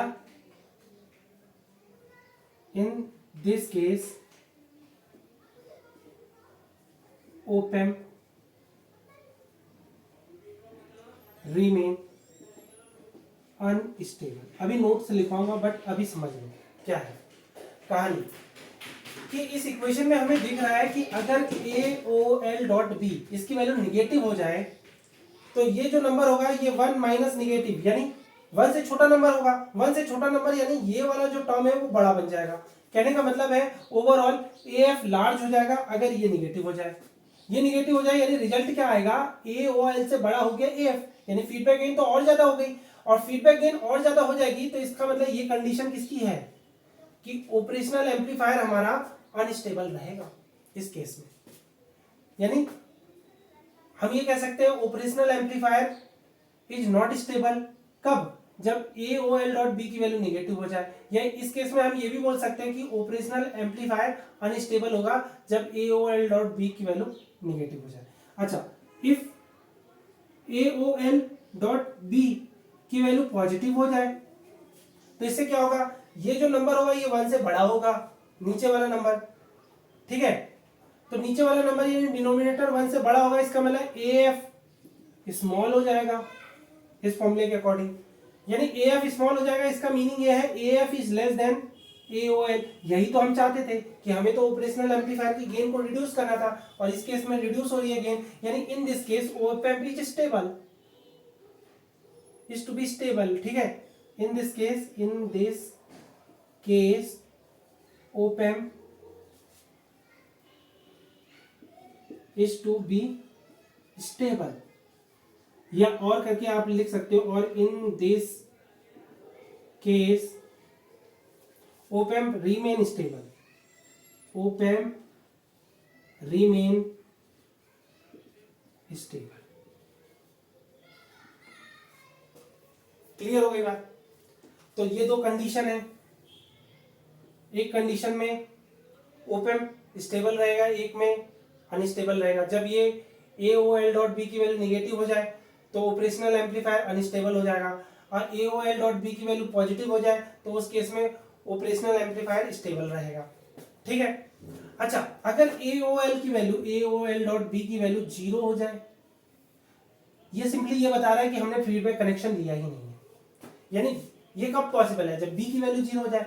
यानी इस केस को मैंने इसीलिए डिस्कस नहीं किया है बिकॉज अगर मैंने इसको ही 0 ले लिया, देखो ये नॉन जीरो रहेगा बिकॉज हमने फीडबैक सर्किट ले रखा है, आउटपुट को इनपुट से हमने फीडबैक सर्किट के थ्रू कनेक्ट कर रखा है, तब जाके बी एग्जिस्ट कर रहा है।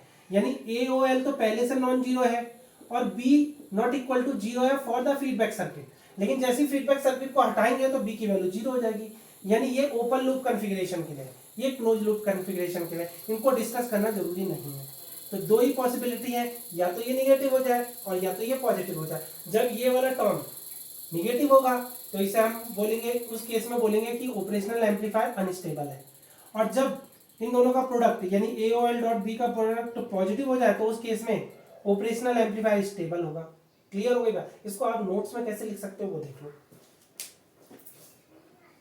तो नोट्स में आप ये सब इस तरह से लिख सकते हो, op amp in negative feedback configuration is stable or unstable. It can be determined by the value of loop gain AOL dot b। मैंने बोला था AOL dot b को लूप गेन बोलेंगे। यानी कोई negative feedback op amp circuit stable है या unstable है, ये हम किसके हेल्प से डिटरमाइन कर सकते हैं, AOL डॉट बी, जिसे हमने लूप गेन बोला था। कैसे, वो मैंने बताया, इफ AOL डॉट बी की वैल्यू निगेटिव हो then AF greater than AOL हो जाएगा, that is feedback gain increases and lead in stability. क्योंकि हमारा काम है कि हमें ऑपरेशनल एम्पलीफायर को स्टेबल बनाना है। स्टेबल कब बनेगा, जब हम गेन को रिड्यूस कर सकें, बट यहाँ तो गेन इंक्रीज हो जा रही है, तो गेन जहां इंक्रीज होती है वो क्या बनाएगा, इनस्टेबिलिटी बनाएगा। So when AOL dot B equal to negative, op amp is unstable. यानी इस कंडीशन में, यानी जब भी लूप गेन की वैल्यू निगेटिव हो तो उस केस में हम ऑपरेशनल एम्पलीफायर को अनस्टेबल बोलेंगे।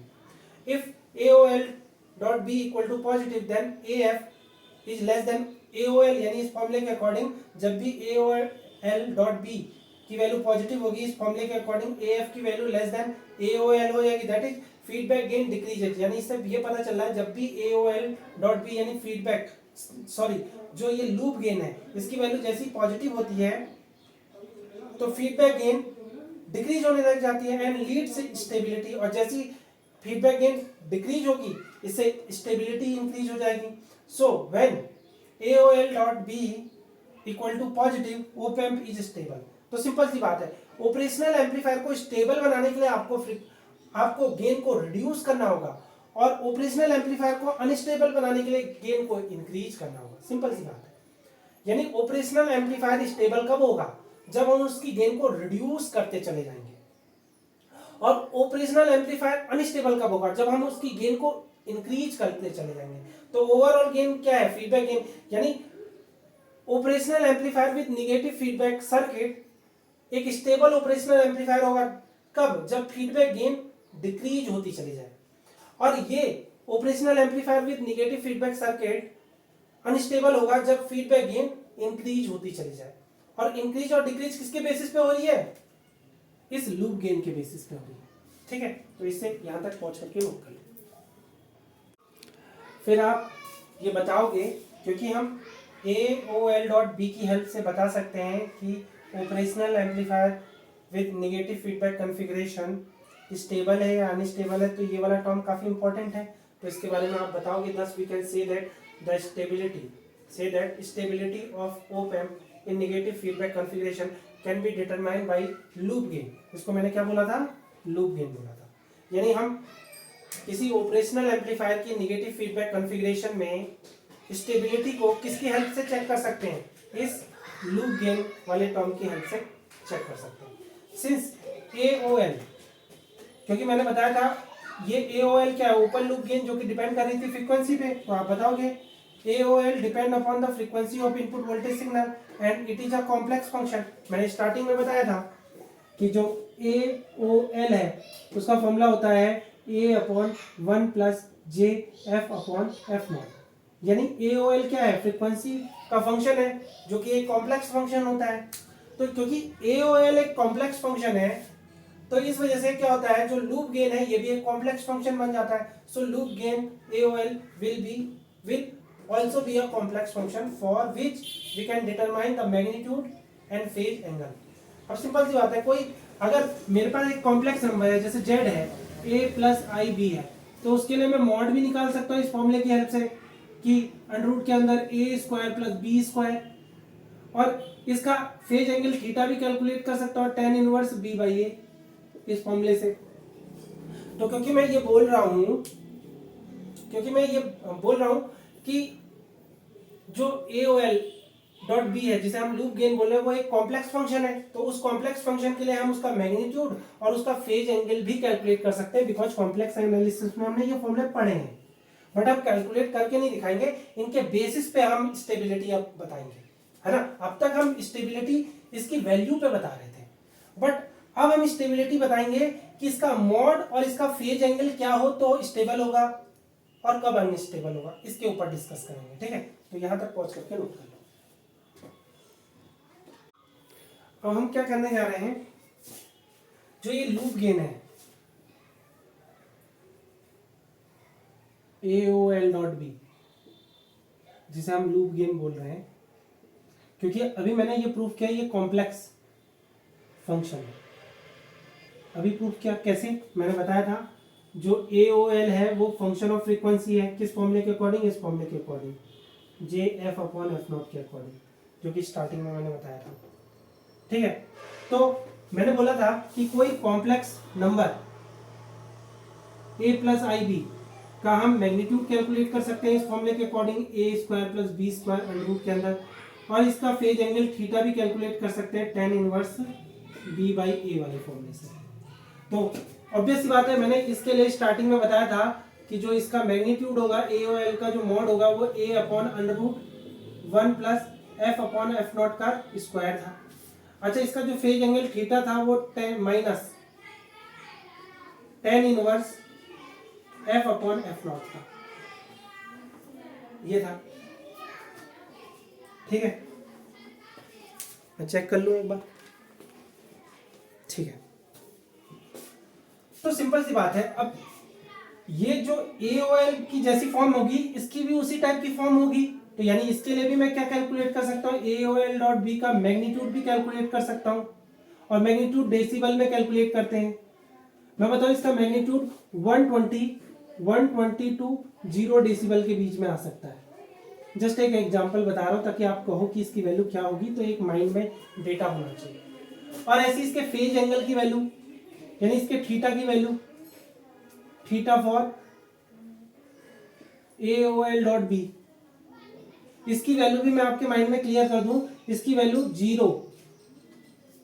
0 से 0 टू -180 भी जा सकती है, 0 टू -270 भी जा सकती है, और 0 टू 360 डिग्री तो कुछ हुआ ही नहीं, यानी 0 टू 0 हुआ।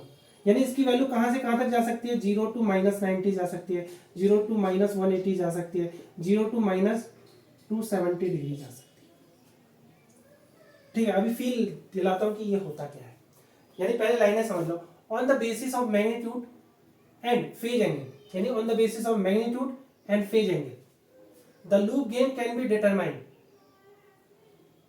Sorry, on the basis of magnitude and phase angle of the loop gain, comma, we can determine the stability of an op-amp in negative feedback configuration H। कहने का मतलब है कि अब हम स्टेबिलिटी की बात करेंगे जब हमारे पास मैग्नीट्यूड की वैल्यू हो और फेज एंगल की वैल्यू हो। क्लियर हो गई बात? अभी तक मैंने ओवरऑल इसकी वैल्यू के ऊपर बात की थी, इस AF टर्म के ऊपर बात की थी। मैंने स्टेबिलिटी की बात अब तक AF के टर्म में बात की थी। AF की वैल्यू देखो, AF की वैल्यू ग्रेटर देन AOL हो जाए तो मैंने अभी तक बोला कि ये अनस्टेबल है, अनस्टेबल ओपैम्प है। अभी तक मैंने यही तो समझाया। और जब मैंने ये बोला कि AF की वैल्यू लेस देन AOL है तो मैंने इसे क्या बोला, स्टेबल ओपैम्प। ठीक है, अब तक मैंने ये बात की। बट जैसे ही मैंने ये डिस्कस किया कि अरे हमारे जो AOL.B है जिसे हम लूप गेन बोले हैं वो कॉम्प्लेक्स नंबर है, यानी इसकी दो चीजें हम कैलकुलेट कर सकते हैं, इसका मैग्नीट्यूड और इसका फेज एंगल। अब मैग्नीट्यूड और फेज एंगल के बेसिस पे हम ये डिस्कस करेंगे कि कब हमारा ऑपरेशनल एम्पलीफायर अनस्टेबल है और कब हमारा ऑपरेशनल एम्पलीफायर स्टेबल है। क्लियर हो गई बात? अब हम क्या करने जा रहे हैं, फिर आगे आप नोट्स में मेथड 1 के ऊपर बात करोगे कि कैसे हम ऑपरेशनल एम्पलीफायर की study in negative feedback configuration check कर सकते हैं। तो उसका मेथड नंबर 1 है determine phase angle when magnitude of AOL.B is 0 dB। मतलब जब हम AOL.B की वैल्यू को 0 पे सेट कर दें तो हम फेज एंगल को डिटरमाइन करेंगे। अगर वो phase angle, if the phase angle is greater than -180 degree then system is stable. अगर लूप गेन की वैल्यू 0 डेसिबल पर फेज एंगल की वैल्यू -180 डिग्री से ग्रेटर होती है तो ऐसे सिस्टम को हम स्टेबल ओपैम्प कहेंगे। क्लियर हो गई बात? यानी ऐसे ऑपरेशनल एम्पलीफायर को हम स्टेबल ऑपरेशनल एम्पलीफायर कहेंगे। इस लाइन का मीनिंग समझिए पहले।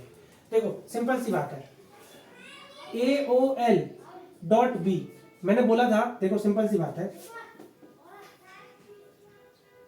मैं ग्राफ से बात कर लेता हूं। AOL का मॉड का ग्राफ मैंने प्लॉट किया था, कुछ ऐसा था, ऐसे ही था। स्टार्टिंग में मैंने बात की थी, ये था क्या, ये क्या थी, फ्रीक्वेंसी थी ऑफ इनपुट सिग्नल, और ये था break frequency.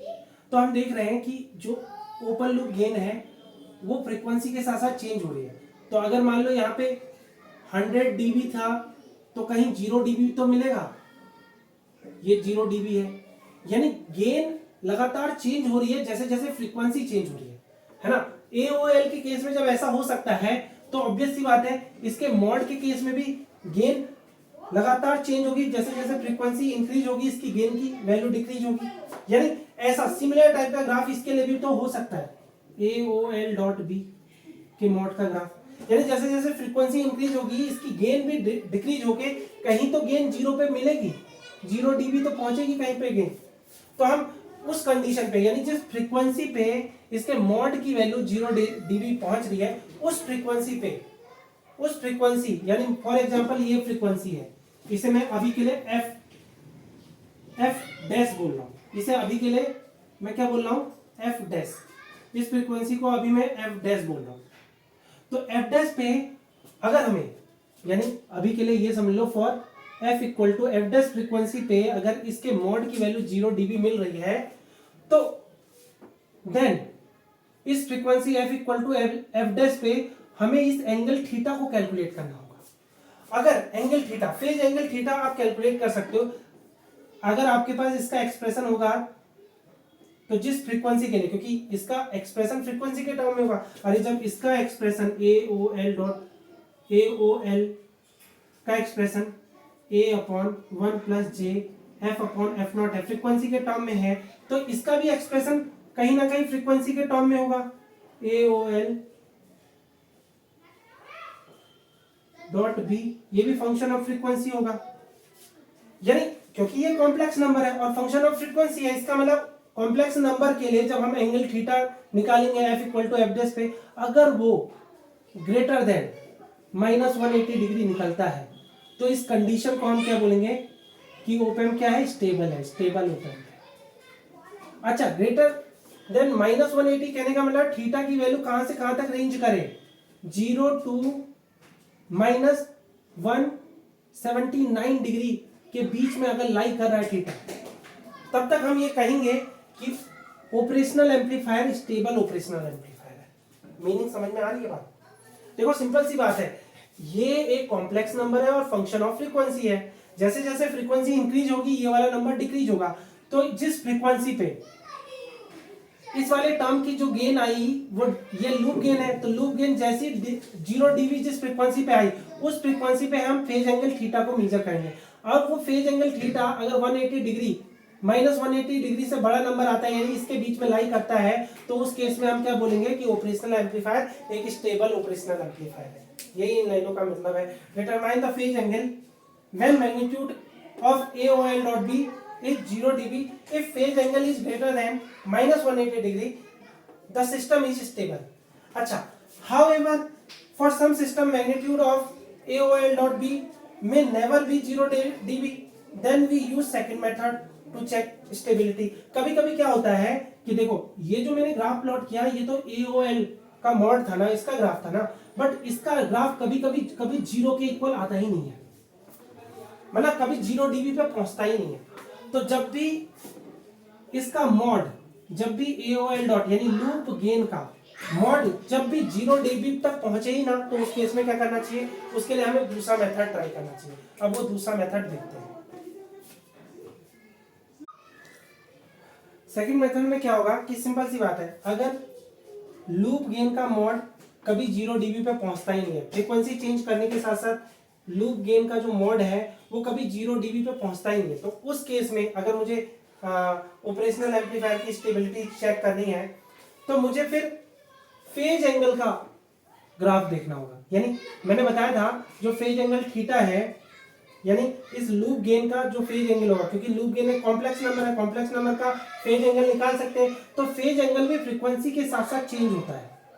Phase angle for example अभी के लिए मैं ऐसा कोई ग्राफ बना रहा हूँ, इसमें ये जो एंगल है ये 0 है, यहाँ पे 90 -90 है, यहाँ -180 है, माइनस यहाँ 270 डिग्री है। इस तरह से थीटा की वैल्यू चेंज होती है, यानी फेज एंगल की वैल्यू चेंज होती है। अब for example phase angle 180 degree पे, यानी 180 डिग्री की लाइन ये है और 180 डिग्री की लाइन जहां कट कर रही है वहां पे फ्रीक्वेंसी फॉर एग्जांपल वो एफ डैश है, यानी एफ डैश पे यानी F equal to F dash पे मुझे क्या मिल रहा है, फेज एंगल 180 डिग्री मिल रहा है। तो इसी F equal to F dash पे जब मैं AOL डॉट बी को कैलकुलेट करूं, इसके मॉड को कैलकुलेट करूं और ये अगर निगेटिव आ जाए इन डीबी, निगेटिव डीबी आ जाए, डेसिबल की यूनिट में निगेटिव आ जाए, देन ओप एम्प क्या हो जाएगा, स्टेबल हो जाएगा। क्लियर हो गई बात? बहुत आसान है। देखो एक बार हमें किसका ग्राफ प्लॉट करना है, इसके मैग्नीट्यूड का ग्राफ फ्रीक्वेंसी के रिस्पेक्ट में प्लॉट करना है। देखो मेथड फर्स्ट में क्या करना है, अगर मुझे स्टेबिलिटी चेक करनी है तो मेथड फर्स्ट में क्या करना है, हमें लूप गेन के मॉड का ग्राफ, मैग्नीट्यूड का ग्राफ फ्रीक्वेंसी के रिस्पेक्ट में प्लॉट करना है। जहां पे उसका गेन 0 dB पहुंच रहा है उस फ्रीक्वेंसी पे आपको फेज एंगल कैलकुलेट करना है। अगर phase angle greater than -180 degree आता है तो सिस्टम स्टेबल है। ठीक है, ये मेथड फर्स्ट है। बट किसी किसी केस में ये लूप गेन का मैग्नीट्यूड 0 को टच ही नहीं करता, तो उस केस में स्टेबिलिटी चेक करने के लिए हमें फिर लूप गेन के फेज एंगल का ग्राफ प्लॉट करना है विद रिस्पेक्ट टू फ्रीक्वेंसी, और ग्राफ कुछ इस तरह का होगा जैसा कि मैंने बता दिया।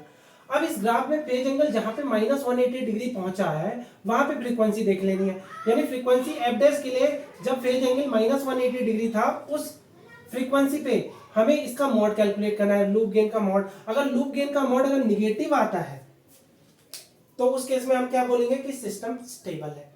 क्लियर हो गई बात? ये दोनों की लाइनें मैंने अच्छी तरह से समझा दी। अब आपके माइंड में चल रहा होगा कि यार इस केस में लूप गेन निगेटिव हो तो स्टेबल है, इस केस में, यानी इस केस में देखो दो केस हैं। अब आपके माइंड में एक क्वेश्चन तो आ ही रहा होगा यहाँ पे कि इस केस में हम बोल रहे हैं, इस केस में हम बोल रहे हैं कि AOL डॉट बी का मॉड निगेटिव हो। जब हम फेज एंगल को पहले से फिक्स कर रखें तो ये निगेटिव आना चाहिए, निगेटिव डीबी आना चाहिए। क्यों? रीजन भी तो क्लियर होना चाहिए माइंड में। हम रूल तो बता दे रहे हैं लेकिन माइंड में क्लियर भी तो होना चाहिए कि ये रूल बने क्यों, कि अगर मैं थीटा को 180 डिग्री पे फिक्स कर रहा हूं तो उस फ्रीक्वेंसी पे AOL अगर निगेटिव आए तो मैं बोल रहा हूं स्टेबल है।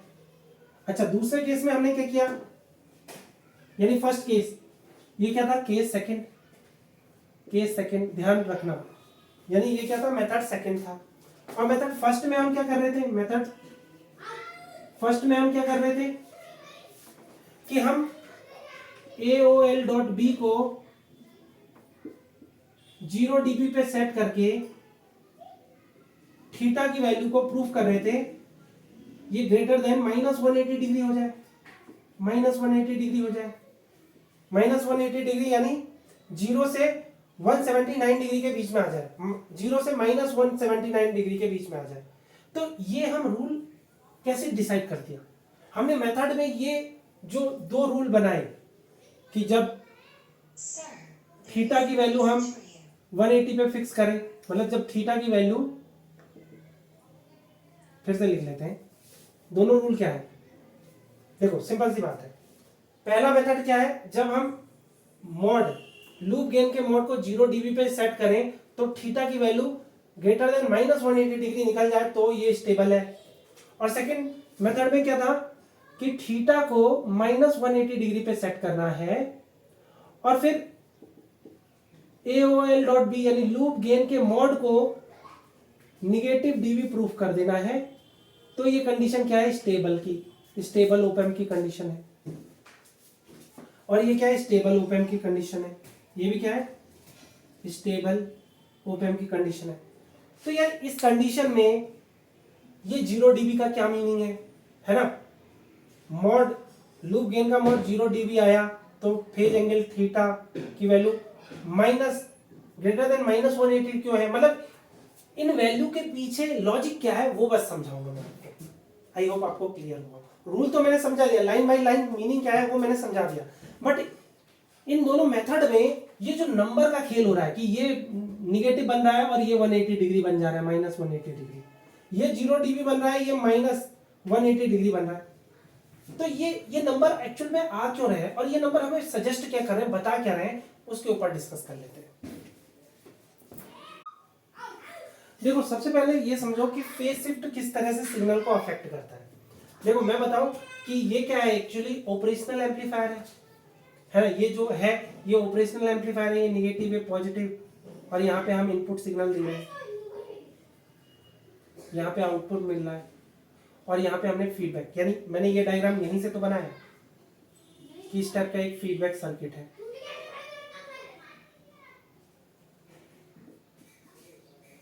ठीक है, इससे पता क्या चल रहा है मोस्टली, देखो इनपुट पे समझो ध्यान से, अगर मैं 10 मिली वोल्ट 5 मिली वोल्ट का सिग्नल यहां दे रहा हूं, ठीक है, और आउटपुट से 5 मिली वोल्ट का सिग्नल, फॉर एग्जांपल अभी 3 मिली वोल्ट का सिग्नल थोड़ा रिड्यूस होके ही आएगा, 3 मिली वोल्ट का सिग्नल आया, समझो नंबर से डील करते हैं ताकि कंसेप्ट समझ में आए कि क्यों हमने ये दोनों मेथड के पीछे लॉजिक क्या है। देखो आउटपुट कुछ भी हो, फीडबैक होके 3 मिली वोल्ट सिग्नल आया, ठीक है, तो होगा क्या, अगर ये 5 मिली वोल्ट है और ये 3 मिली वोल्ट है, दोनों पॉजिटिव में है, इसका मतलब इनके बीच का जो फेज एंगल है वो 0 डिग्री है। देखो दोनों सेम पोलैरिटी में है, इसका मतलब फेज एंगल 0 डिग्री है।